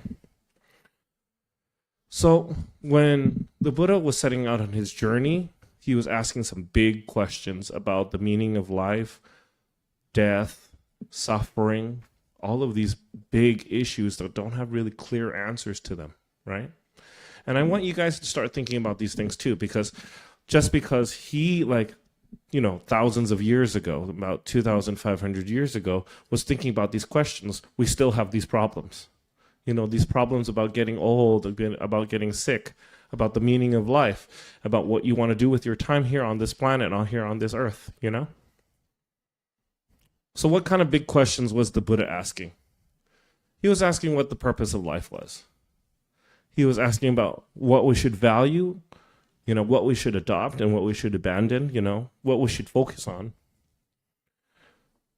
And he was asking about what kind of person he wanted to be and what he felt was a good person, what he felt was a valuable life. So, for you guys are students. So a lot of things, if you have questions, it's easy to look at the textbook and here's the answer, or you ask your teacher and there's the answer. But for these kind of questions, each one of us has to answer for themselves. There's no right answer. For example, is there if you were to say you wanted to be a ballerina versus an astronaut, is there something better about being a ballerina versus an astronaut? Not really, right? It's just your choice. Some people want to be astronauts, some want to be ballerinas. There's no right or wrong answer to that. So the Buddha goes on this journey. And he learns with 6 different teachers. He learns different meditations. He learns how to practice different austerities, which means kind of like taking on suffering to see if he could reduce his attachment from his body. And he ultimately feels that these teachers teach him something, but not what he was looking for. So he respects these teachers, he learns from these teachers, but he ultimately leaves these teachers. He needs to go on this journey by himself, and he needs to meditate. So after enlightenment, he starts to teach. So when he finally goes on this journey, he finally realizes what he wants to realize. He starts to teach. He starts to share what he realized with everybody. So, what causes the Buddha to go on this journey in the first place? What causes him to become wandering, kind of like a spiritual guy versus the prince that he was before? Primarily, it was because when he was cooped up in the palace, he decided one time that he wanted to go out and he wanted to see what was in the world, what his father was trying to keep from him. So he asked his driver, his charioteer, to bring him outside of the palace at night and see like what he could see around the city, right? And what he spots is things that he's never seen before because his father is trying to keep things from him. What he sees is old age, sickness, death, and a seeker. So he sees someone who's old, who's walking along the road, and he asks his charioteer, he says, what is wrong with that guy? Why is he walking like that? Why does he look like that? Why is he all wrinkly? Why is his hair all white? Because, in the palace, he was surrounded by all of these beautiful women and beautiful young people. And so old people were things that were really foreign to him, okay? So he sees someone who was old, and he asks, will I become old? And his charioteer says, yes, you will definitely become old. Same thing happens with a sick person. He says, will I become sick? And yes, the charioteer says, yes, you will become sick. Will I die? Yes. So he finds this to be a really big problem, like a really, really big problem, because in the palace, all of these things, were shielded from him. He never thought about these things before. And he realized, like, if he stayed in the palace, even if he stayed, like, these things would still come up, right? So rather than be a king, he decided, I need to go on this journey. I need to figure things out for myself. So finally, he sees a seeker, someone who is on a spiritual journey. And he decides, I need to be like that guy. So now reflecting on ourselves, like, you guys are pretty young, but there will be times when you're confronted with big questions. And I want you guys to be ready for those kinds of things, right? Sickness, old age, death. It happened thousands of years ago, but it's going to happen to you today.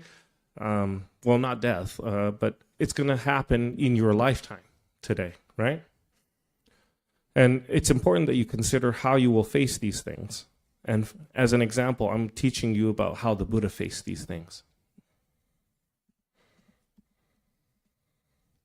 So what was the Buddha's strategy? The Buddha's strategy after he left the palace was he had this burning question, so he decided to give up all these distractions and things that he felt weren't going to help him. So he gave up life in the palace. He gave up being a spoiled prince. He gave up a lot of things in order to wander on the edges of society, to meditate, to study with teachers. That's what he ended up doing, okay? It says here, number 4, he engaged in austerities, which is a variety of different things that would cause him to, like, for example, in the summer, he would build a fire, he would stand next to the fire to see if he could gain mastery over his body, even though it was in pain, even though it was suffering. In the winter, he would pour cold water on himself to see if he could reduce his attachment to his body and the feelings in the body. Okay? He ultimately realized, though, that these things weren't really leading to anything. He rejected these things. And he said, look, not too tight, not too loose, that's the best way. So he figured, if I'm just like abusing myself and I'm causing myself more pain than necessary, that's not leading to anything. But if I'm too lazy and if I'm too relaxed, I'm not going to accomplish anything either. So for you guys, like as students, this is, I think, is a really good lesson. Like you will, for example, mess up on a test, or maybe with your friend you'll say something stupid, or like you'll mess up in some way. But if you beat yourself up over it too much, that's not good. But if you're like really lazy and you're making excuses for yourself, that's also not good. So this is, I guess, a practical way of thinking about the middle way for life, right? You can't really just skate through life, but you don't have to make it so hard for yourself that it's impossible, So finally, the Buddha sits under the Bodhi tree. He realizes enlightenment, which is what he set out to find. So this is his version of the truth, and this is the version of truth that us Buddhists believe, right? And he decided to teach it. And this is something that you guys can consider as you move through life. So the first thing that the Buddha says, according to our scriptures, after he becomes enlightenment, is how wondrous all beings possess the Buddha's wisdom and virtue. It is only because of delusion and attachment that they fail to realize it. So to us Buddhists, this is something like an invitation. The Buddha became a Buddha through his hard work and through his practice, and so can you. So this is something that is not like something that's unattainable, only he realized it and you cannot. There's nothing to say that you cannot put in the effort. You can also realize what he realized.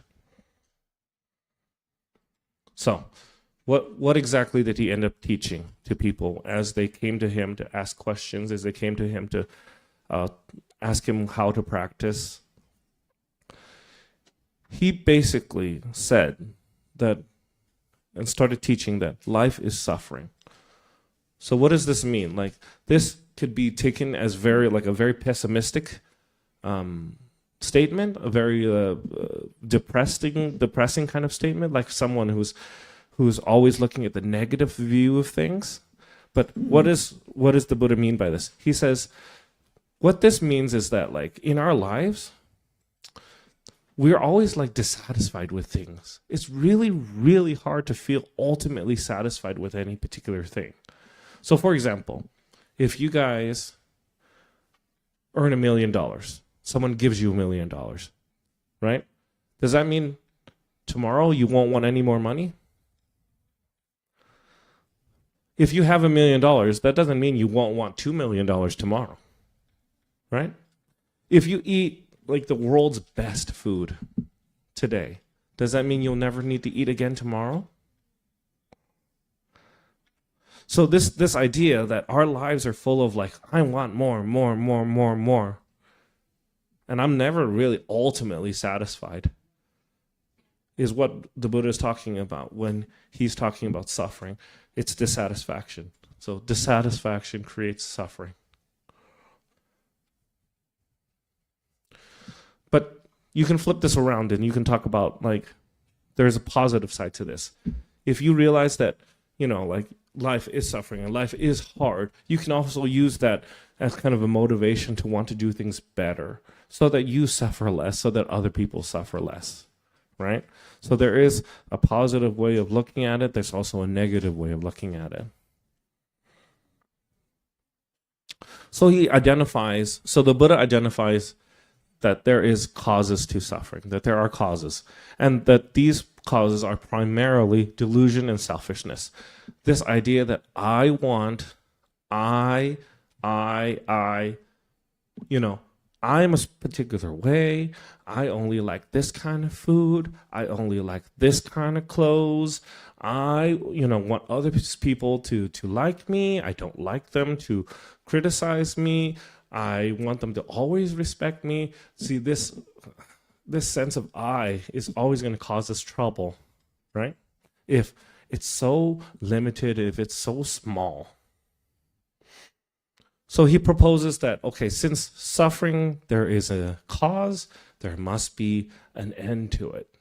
Because if you remove the causes for something, then you get to eliminate its continuation. So for example, like if you never plant a seed, the plant never grows, right? So this is a very Buddhist statement. True happiness is no more suffering. The end of suffering is true happiness. And it says here nirvana, but how do we understand nirvana? Maybe you just think about it as peace, like ultimate peace.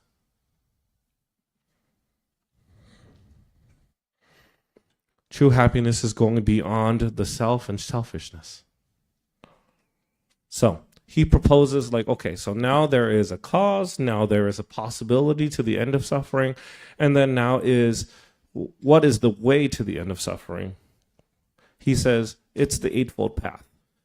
What is the Eightfold Path? It's basically a way of using your body, your speech, your mind in a particular way so that you cause yourself to suffer less, you cause others to suffer less, you cause others to be more happy, you cause yourself to be more happy.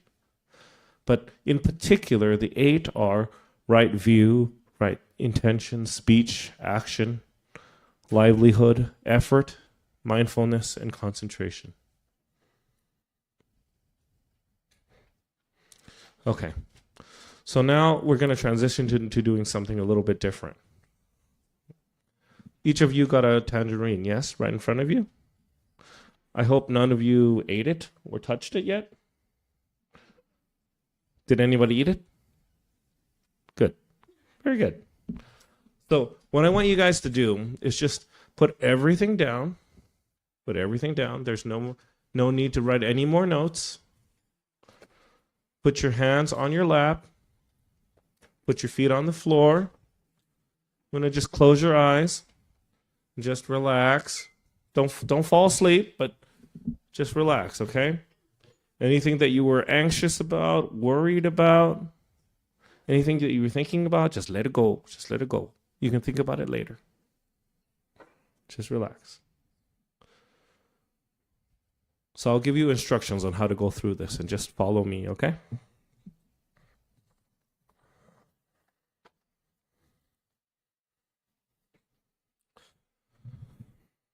We're going to practice a small meditation. You all have a tangerine in front of you. Please take it in your hand and notice it. Don't be surprised by it. Just notice it. You knew it was there. Don't eat it just yet. Let your senses take it in first. Don't eat it yet.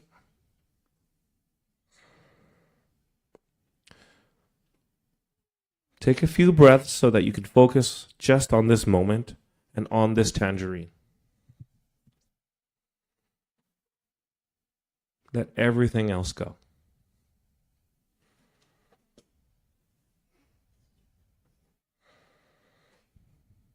Settle in. If you drop your tangerine, just grab a different one.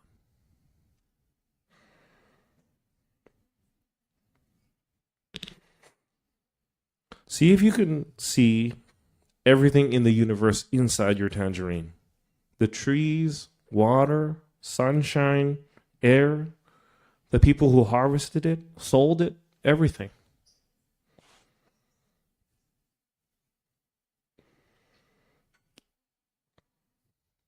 If you can see the tangerine in this way, then the tangerine is a masterpiece.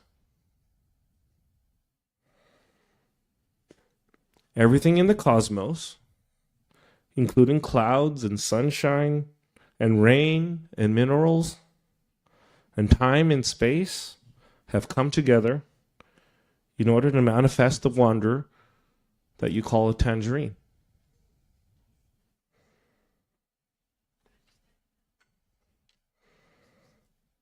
Is there a need for discussion over there? Can we save the discussion for later? Thank you.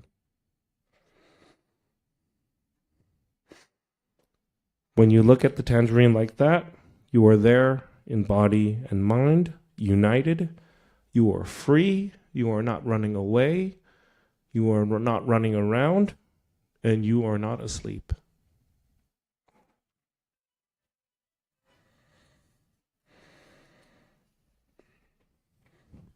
Remember, we're letting everything else go.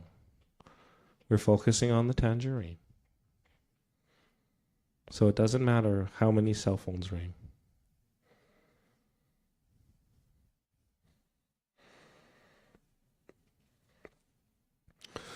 When you look at the tangerine like this, the tangerine will reveal itself to you as a miracle. And you know that the hand holding the tangerine is also a miracle. Your hand has been transmitted to you by several generations of ancestors. You think that this is your hand, but it is also your mother's hand, your father's hand, and your ancestor's hand.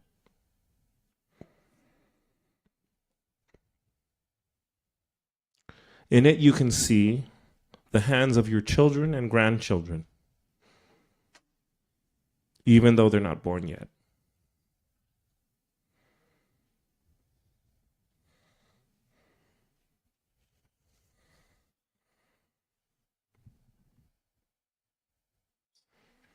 So now you can start peeling the tangerine. Some people really look forward to it.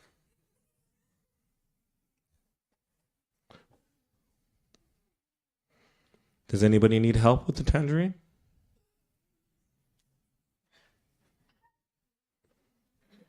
Very mature, very mature.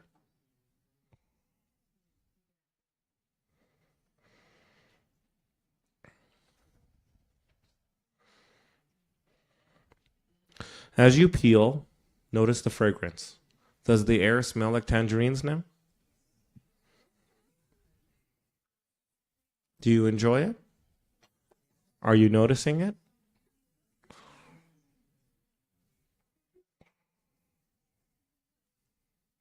There's really not much of a need for discussion. Just smell the tangerine.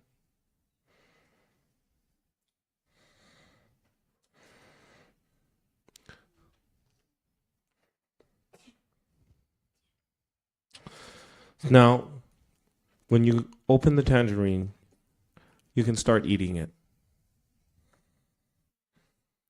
Put a slice of it on your tongue. Notice the juice. Notice the first few drops of juice on your tongue.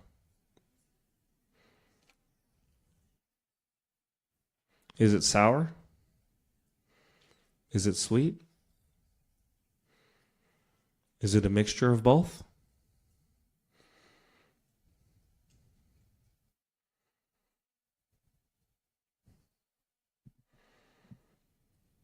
Enjoy it. When you're finished, just sit quietly. The point is that you're present and aware.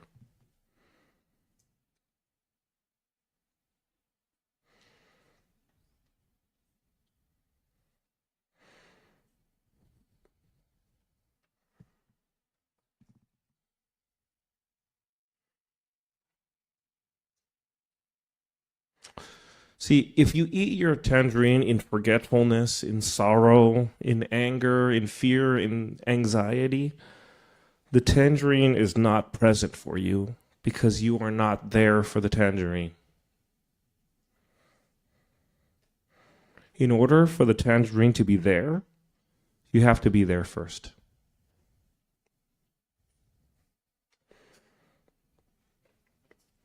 Your true presence is the precondition for the presence of the tangerine.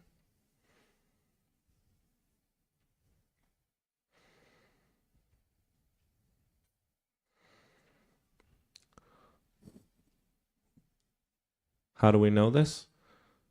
How many times have you guys walked by something and never noticed it was there? Walk down the same street every day and just never noticed that tree. For you, that tree wasn't there because you weren't there.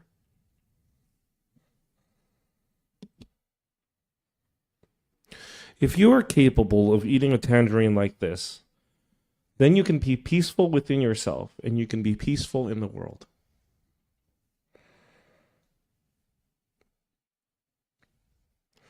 Now finish your tangerine. Take a moment to be grateful to the tangerine, to the world, to everyone else, and to yourself.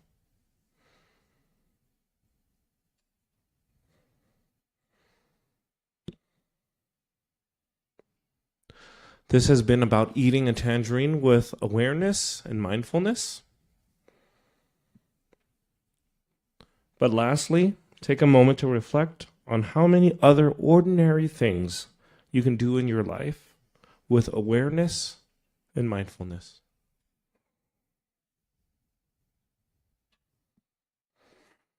Thank you very much.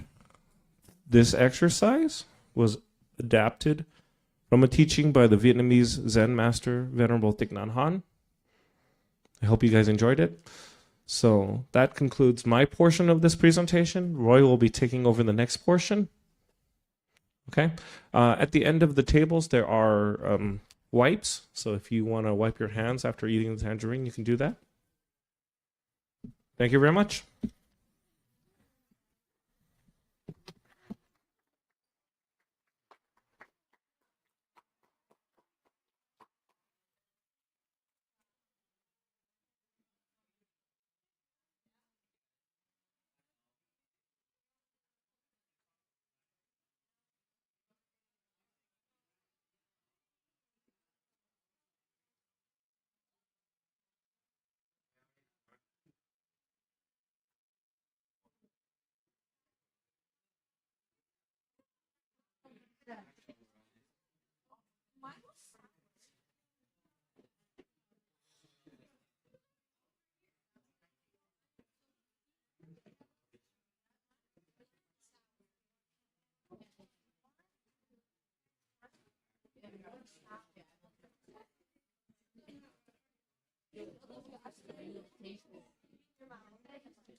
All right, you guys like a tangerine? Who is the raise of hand? Right? Who eats a tangerine for the first time today? Does the tangerine taste any different than the tangerine that you experience at home? Yeah, eating. Yeah. Okay. Oh no, it's in your whole life. Excuse me. Yeah, tangerine before, right?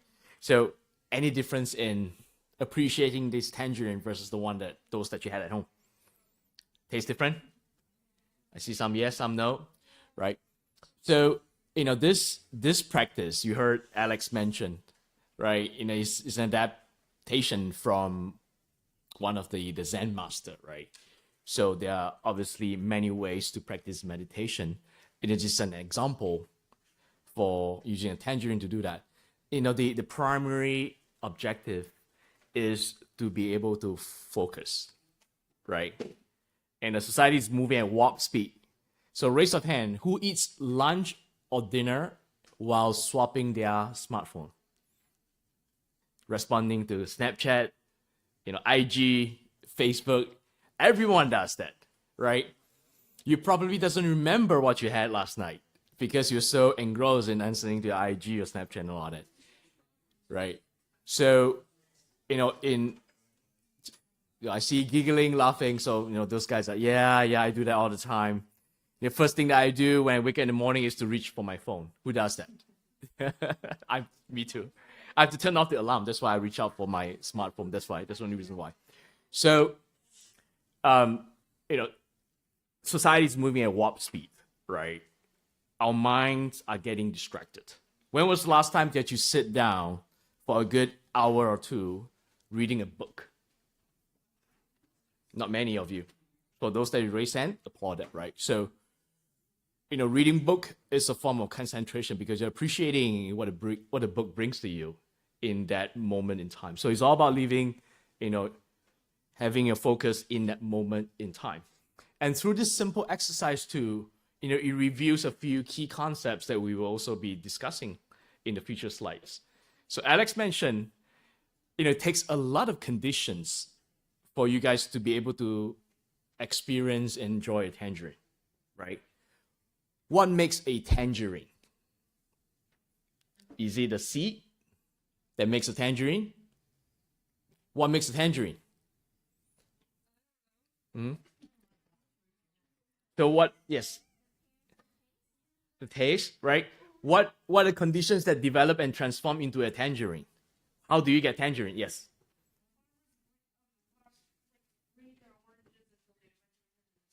And harvest them, yes. Is that all? Yes.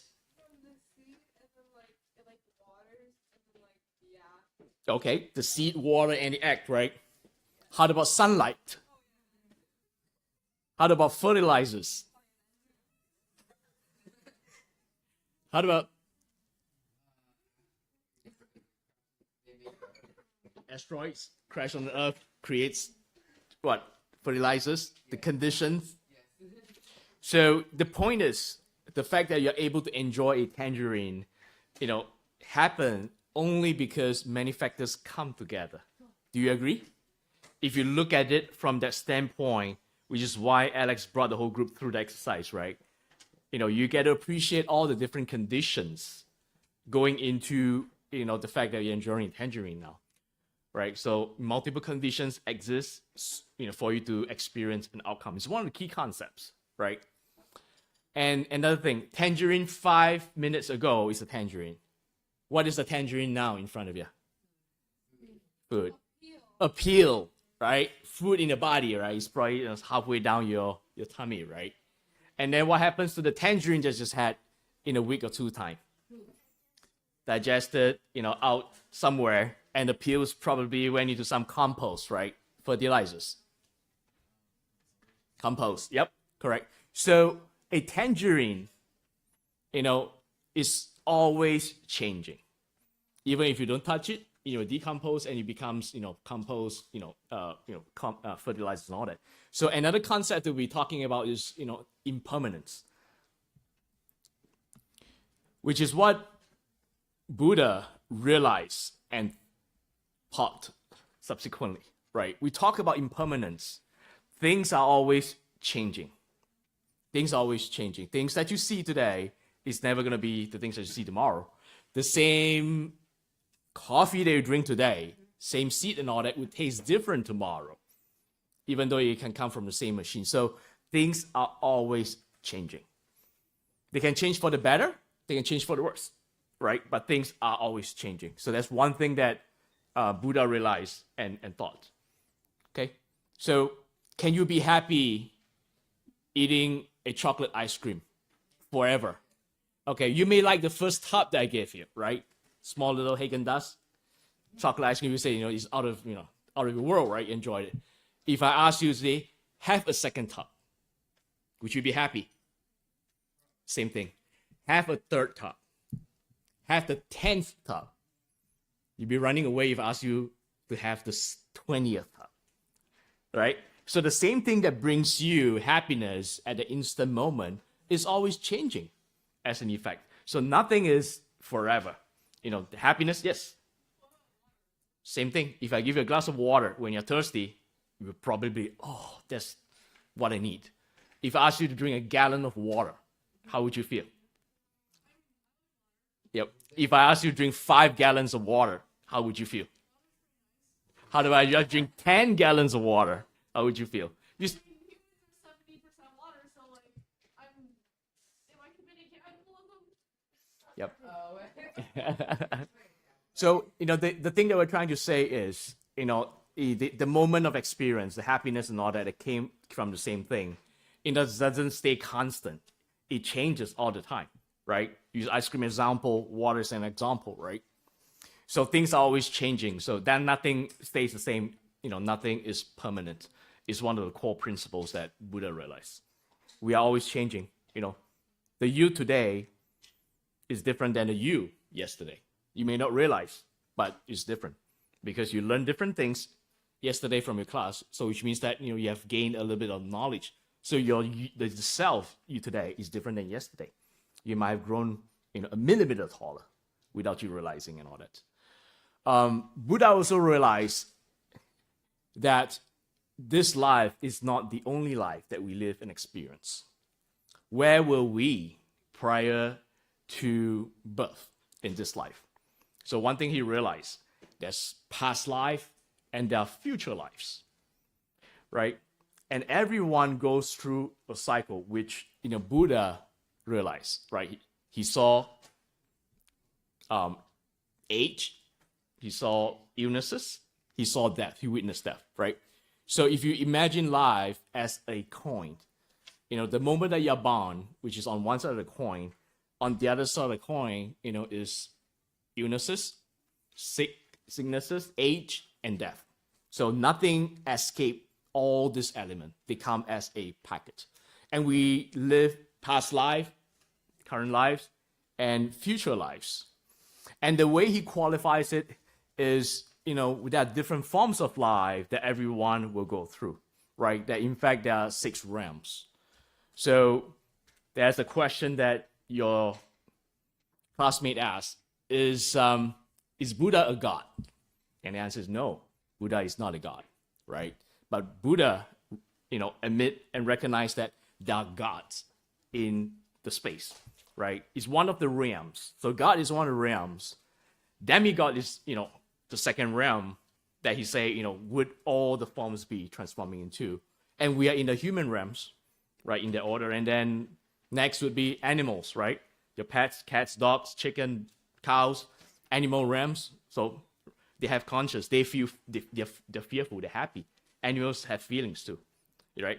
Realms, animal realms. And then, ghosts, spirits, wandering ghosts, hungry ghosts is one of the realms too, because they can, reincarnate into physical form. And last but not least is the realm of hell, right? So 6 realms that he said all living beings meaning someone with, conscious, right, will inevitably be cycling through this realm based on, what we call karma, right? If you cultivate good deeds, good karma, and all this thing, you tend to be in a better realm.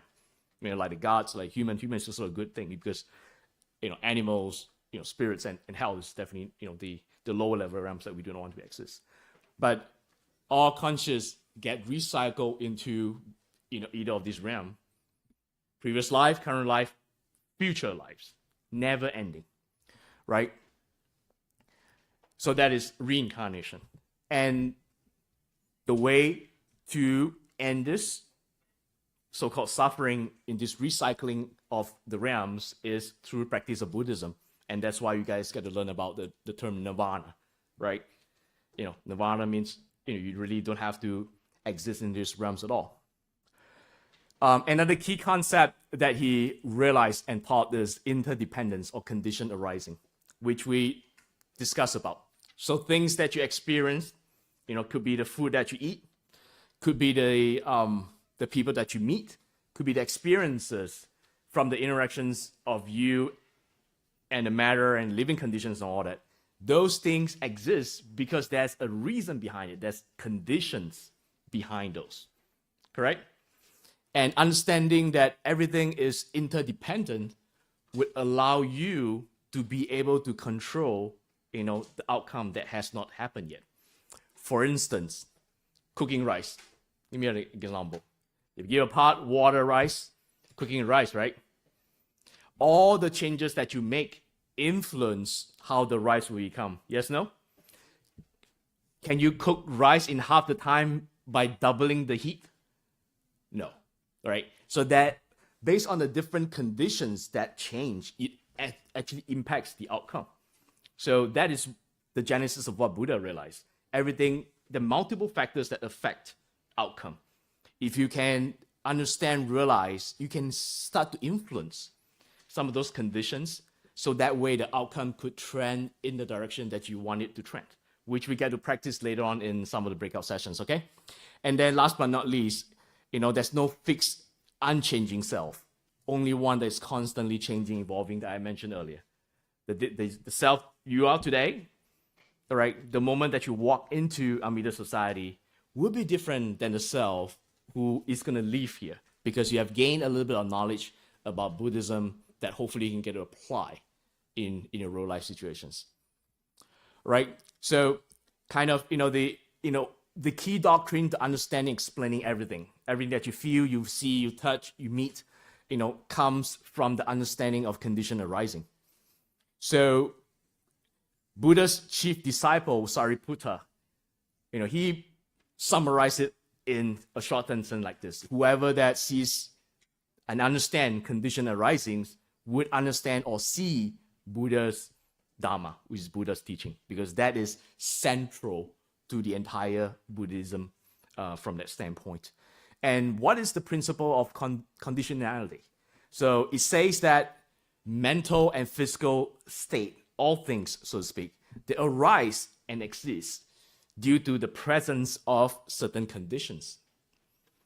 If your drain is clogged, there has to be certain conditions that lead to your drain being clogged. Maybe it's a rag that got flushed down, right? Maybe the drain has accumulated a lot of dirt and all this thing over time that water stopped flowing. So there's a lot of conditions for a clogged drain. And then, if the conditions are removed in the next sentence, the things, mental or physical, they will cease to exist once the conditions are removed. For example, if you remove the rag that has clogged the drain, water will start to flow. If you snake your drain to clear all the debris and accumulation of dirt in your drain, the water will start to flow. You can only make the drain start to flow only if you understand the condition of the clogged drain in the first place. See the link? So by understanding the conditions, you'll be able to change and impact them, so that way the outcome goes in the way that you like it to be. And last but not least, things are always changing. There's no permanent and independent self can be found. Okay? So what makes a Buddhist different than a non-Buddhist? It can be summarized in how we approach a challenge in life. So Buddhists, when faced with a challenge, we accept the situation. We don't run away from it. We face up to it. We accept it.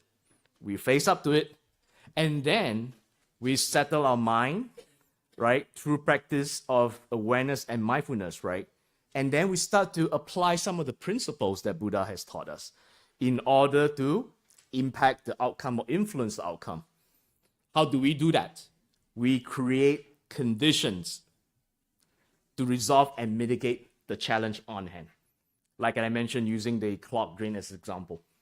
Because if you're emotional about the clogged drain, what do? You'll be going crazy, right? It's like, I don't know how to resolve a clogged drain. But if you were to settle your mind and start to understand why is the drain clogged, then you start to see the reasons behind a clogged drain, and then you create conditions to deal with them. Hiring someone, removing the rag, snaking the drain. So those are the things that is applicable to our life. And once Buddhists give the situation the best effort to resolve it and all this thing, we let it go and move on, because we know we have done our best. We let time be another factor, because things are always changing. You may not get the desired outcome at the moment when you try to practice and create the conditions, but if you continue to do that, the outcome will happen. It's just a matter of time. So there's never an instant solution or gratification that you can get out from Buddhists, but we focus on the process, right? Buddhists focus on the process, applying the principles, and then over time, life gets better because these, outcomes get in line with where we want it to go. And we don't carry the burden with us. We give it our best shot and we move on. Okay? Because you can't change the past, neither can you worry about the future. What you do right now at this moment impacts what would happen in the future. So Buddhism is all about focusing on, at the current moment in hand, giving it your best effort, in the right way, practicing Eight Noble Path, so that way the outcome, can trend positively as time goes by. Okay, so we're gonna use the next 10-15 minutes to practice and we'll apply some of the key concepts, right, to resolve a real life situation. So practice compassion. So compassion is king. So when you're suffering or you see others suffering, do what you can, to help, right? When you're suffering, do what you can to alleviate that. If you see other people suffering, use your knowledge, something that you have learned today, in order to help, the other party who are suffering. But before you do that, you got to help people in a wise way, right? Before you set out to help yourselves and all that, figure out the best way to do it. And make sure that, you do it in a way that aligns with your values, right? For example, if I don't feel I'm part of the team because my team, smoke marijuana, do I change myself to be with them by smoking marijuana? No, right? So you have to do things that align with values in a positive manner. So you have to use wisdom in order to figure out a way to help yourself and help others, to minimize harm. And then, set goals. Aspire to get better over time. And that's a saying, there's never the best, but we can get better. In the Buddhism thinking, there's never a best. You can never achieve a best outcome, but we can constantly improve and get better, right? So, because life is a journey. And last but not least, take time to train your mind, right? You have learned how to use a tangerine to, practice mindfulness awareness. There are other ways, right? Walking, you can practice meditation while walking, believe it or not, right? One step at a time. You gotta experience the pressure, the ground, pushes back to you when you take your steps, left, right, left, right. When you eat your meals, focus on your meal. Don't spend time in responding to Snapchat like my daughter does when she's having a meal and all that, right? You say, no, distracted. You might get choked on a piece of tofu because you're not focusing on what you're eating, right? So take time. There are many ways for you to take time to, to practice mindfulness. And truly, your mind makes it reality because you start to create the conditions, to steer the outcome towards what you want. So we're going to do a breakout session. We're going to divide the team into 4 different groups. So just taking this as an example, right? 4 rows of students, drawing imaginary line between second and third row. So the front 2 rows will form one team, the back 2 rows will form the other team. And likewise on this side, before you start breaking out, so we like you guys to apply what you learn. Concepts like practicing compassion. Recognize that there are multiple conditions, happening in order to create a situation like this, for instance. A 7th grader girl started missing school after being labeled by her peers as pygmy or target for gossips, right? So these are some of the true examples. By using what you learned today, start to understand what are the conditions that go behind this thing, leading to this event. Because by listing out the conditions, would you be able to see and apply and say, what are you going to change in order to influence the outcome so that the outcome can go in a different direction, right? For the better. Okay? So we're going to spend the next 10 minutes or so doing the breakout sessions, okay? And then put your notes on the flip chart. So each team is going to nominate a scriber, someone who scribed the ideas for the group, and then a spokesperson for the team, so the way the spokesperson can present for the group later on when we discuss as a team, okay? Yes? Can what? Absolutely. If you decide on, a few people want to speak, read out ideas and all that, absolutely. Right? The team get to decide, but we need someone to write and someone to speak. Okay? But you have only one scriber because we're going to give out one marker pen. And that's all. Right? So let's break out into 4 groups, 4 corners of the lecture hall.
So we're gonna spend 2 more minutes before we wrap up, okay? 2 more minutes. 2 more minutes, and then you guys can go back to your chairs.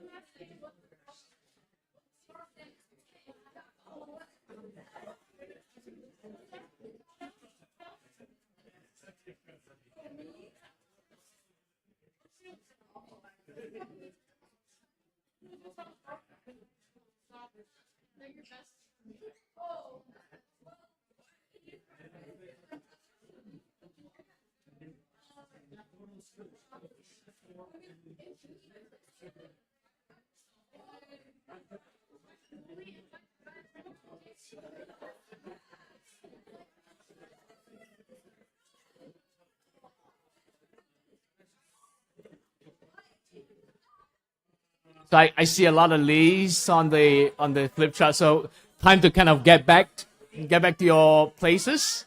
Let's sit down for a group discussion.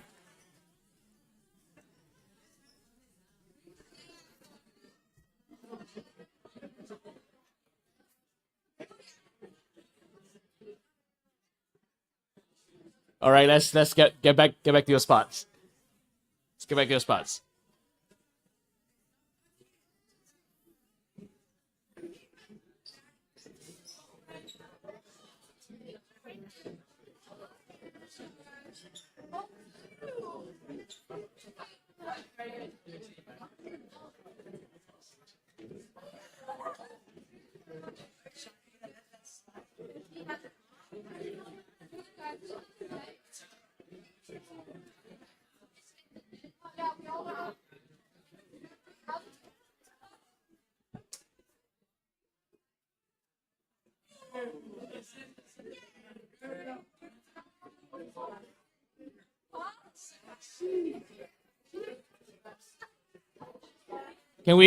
Can we get everyone seated?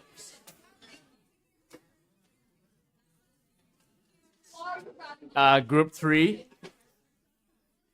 Alex, are we ready? Oh, okay, cool. So whenever we do this breakout sessions, it becomes energetic. So the purpose is for you guys to be able to learn and apply, right? Through learning and applying, that's when you get to hold on to some of the knowledge. So what we're gonna do next? Is nominate one or multiple spokesperson, kind of talk about some of the key reasons you right, or you brainstorm as, hey, what are the conditions that lead to this situation, and then what are the conditions that you would want to change or effect, so that way the situation can be mitigated, less harm can be created and all that. So it's all about taking actions and facing up to the challenge. So maybe we have the first group share with us a couple of points in terms of what might be the key causes and then what are the conditions you want to impact. Spokesperson.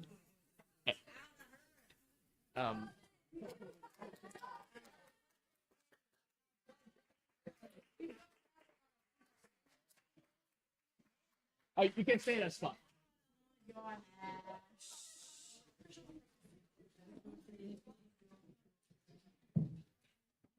Let's get you a mic.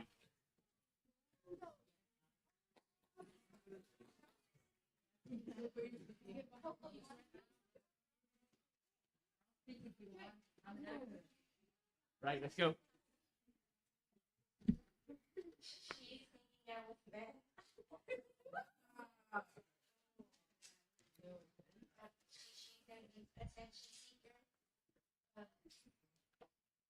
There are rumors and jealousy. Yep. What are some of the conditions that you think this person should do or start to effect so that way we can start to change?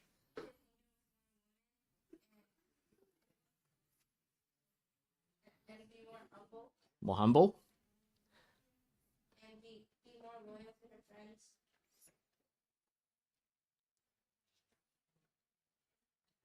Any else? Good. That's good. Give it applause. The next group. Let's pass to the next group. All right, so for group 2, how about you, Alex? He said yes. So, okay, everybody give a round of applause for Alex. Alex.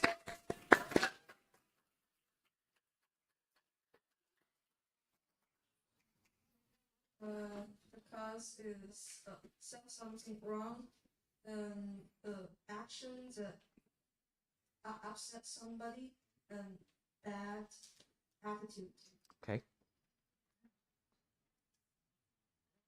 And the changes and or the solutions is apologize, tell someone, get help, or change attitude, identify cause or feelings, and accept. Good. Thank you, Alex. Good job. Thank you. Group 3.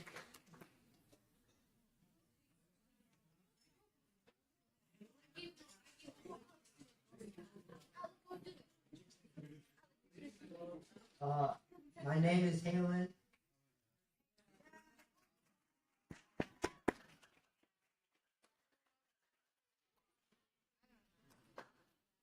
And here are some causes of why she could be missing school. So first off, she could be ugly, and she could have Down syndrome, or she could have cheated on someone and made a stupid mistake.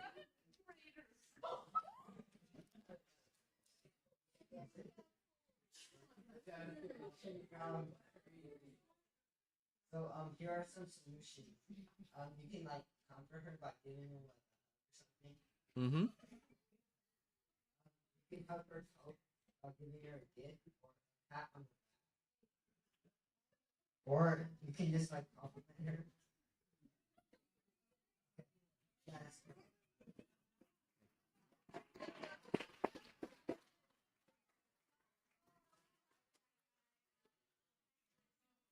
All right, group 4.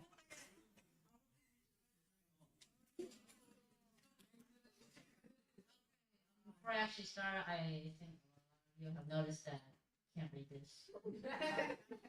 So I hope you guys can hear me. We can hear So it. like maybe the cause of her being upset is because she got rejected or something. I'm not gonna say why. Maybe she was just there at the wrong moment and the bully wanted to have some fun and bully someone because that's how bullies are. If she was ugly? Oh, we don't talk about that. So there's some ways, like a solution, can't be that, to make her happy again is maybe like take her out or something, or just tell her that people that insult other people are on a lower level and you are currently still on a higher level than them. So if you go and fight back or you take it seriously, then you are on a lower level, lower than the bully. So you have to be on a higher level mentally. Okay. And also, if you fight back, like how this kid said, then you will be on an even lower level. Okay, there we go. All right. You will be on the level of dirt. And you'll probably eat dirt. All right. Round of applause.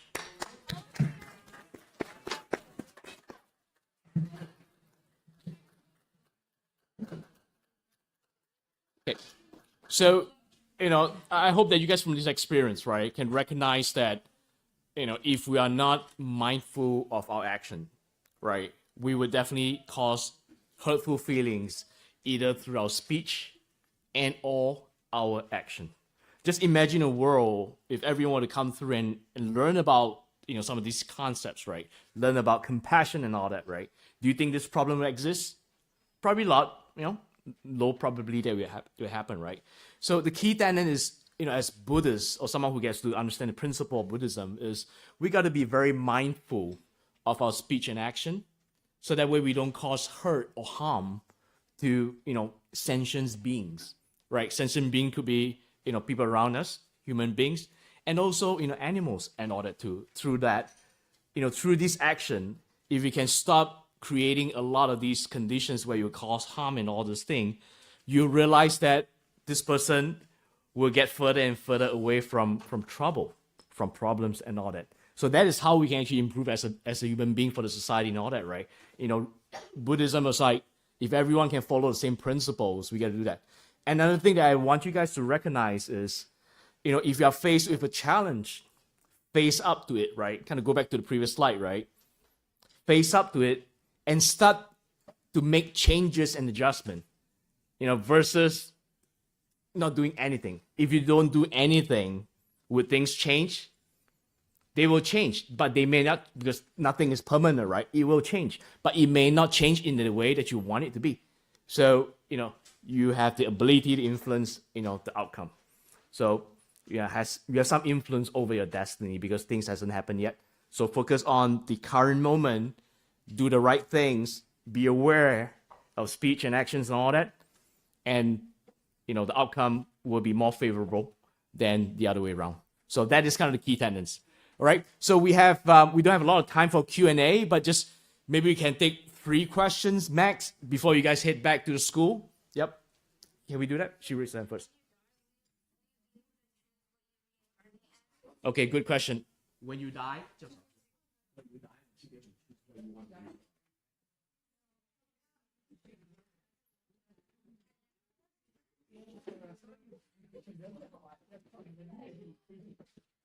it's not really our choice. It's basically based on our karma. Our karma will lead us to where we are supposed to be for the next life. next hand, so maybe another one. And then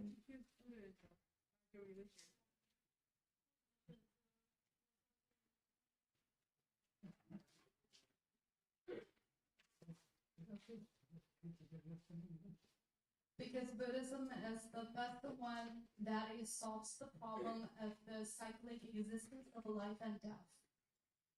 we'll take one question from this side, and then we head out. Me? Yeah. Oh. How does the Four Noble Truths change everyday life?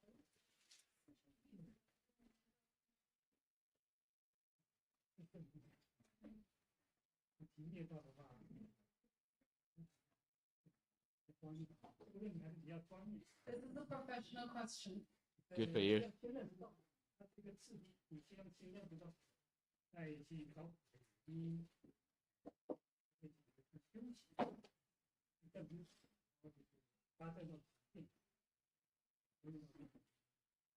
It goes step by step. First, you need to really realize the truth of the suffering and seek the cause of the suffering, and then find the path that actually can help you to reach enlightenment and practice on the path that is a noble path. And through practice, eventually you will be there. Kind of to add on to that, right? In layman's term, I've used the example about pipe clogging, correct? Pipe clogging is a problem, right? Which is suffering, right? Because things start to overflow, right? So there's a suffering over there. But then, the second step is understanding what are the conditions that causes the suffering, right? Understand what causes suffering. The third thing is, take action to eliminate the condition that causes the suffering. And the condition could be a rag that is stuck in there, or the pipe just not clean, you need to snake it and all that, right? So after you have resolved the issues, the last step is continue to practice until you achieve perfection. Think of ways to prevent clogged drains from happening again. Stop leaving the dirty rag in your sink that might get stuck into that, right? So kind of applying the principles. This is just a layman term. Any problem can be treated as suffering. But Buddha's teaching from a 4 principles, right, is, life is suffering because we are always constantly reincarnating. And there is a solution to that. And the solution to that is the 8 Noble Path, right? To focus your mind, to do the right things. And then once you're on the right path, follow the journey, and then you achieve the end of suffering at the end. Okay. Bus 来了没有? Bus. Okay, last question, exception. So maybe Jack and Ray, sorry. You didn't say this, but Mr. Lingus taught us that while Buddha was meditating under that tree, like there were some bad spirits that they tried to distract him, but where did those spirits come from?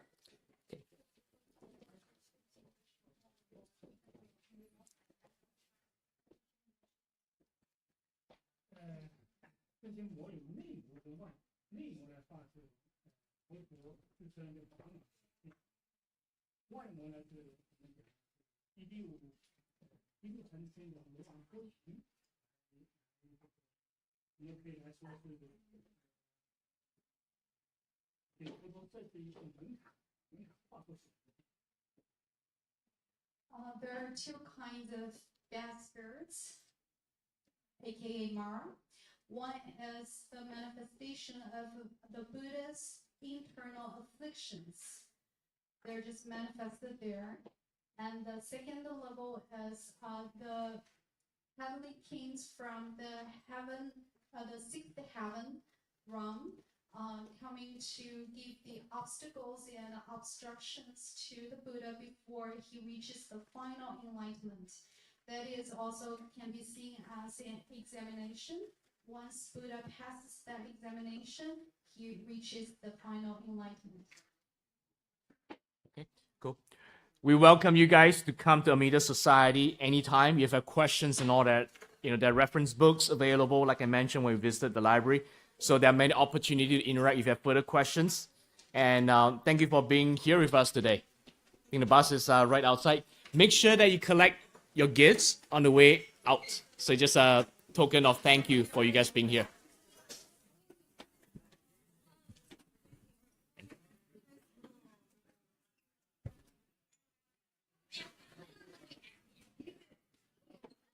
For one day. For one day. Yeah, we just need to adjust on the timing. 谢谢，梁师傅。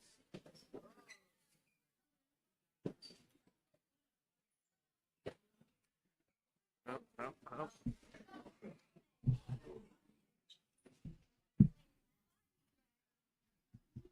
Next time, I'm thinking maybe we implement a system of like, if they have questions, like they write it down on a slip of paper. So we can just yeah. Good idea. Somebody can be like, like, oh, it's the same, similar question, similar themes. Good idea. And write down. That way, you don't have to wait time. Like, what's the question? Think about it. So then, so what would be the best time? Well, I mean, during the breakout session. So it would be.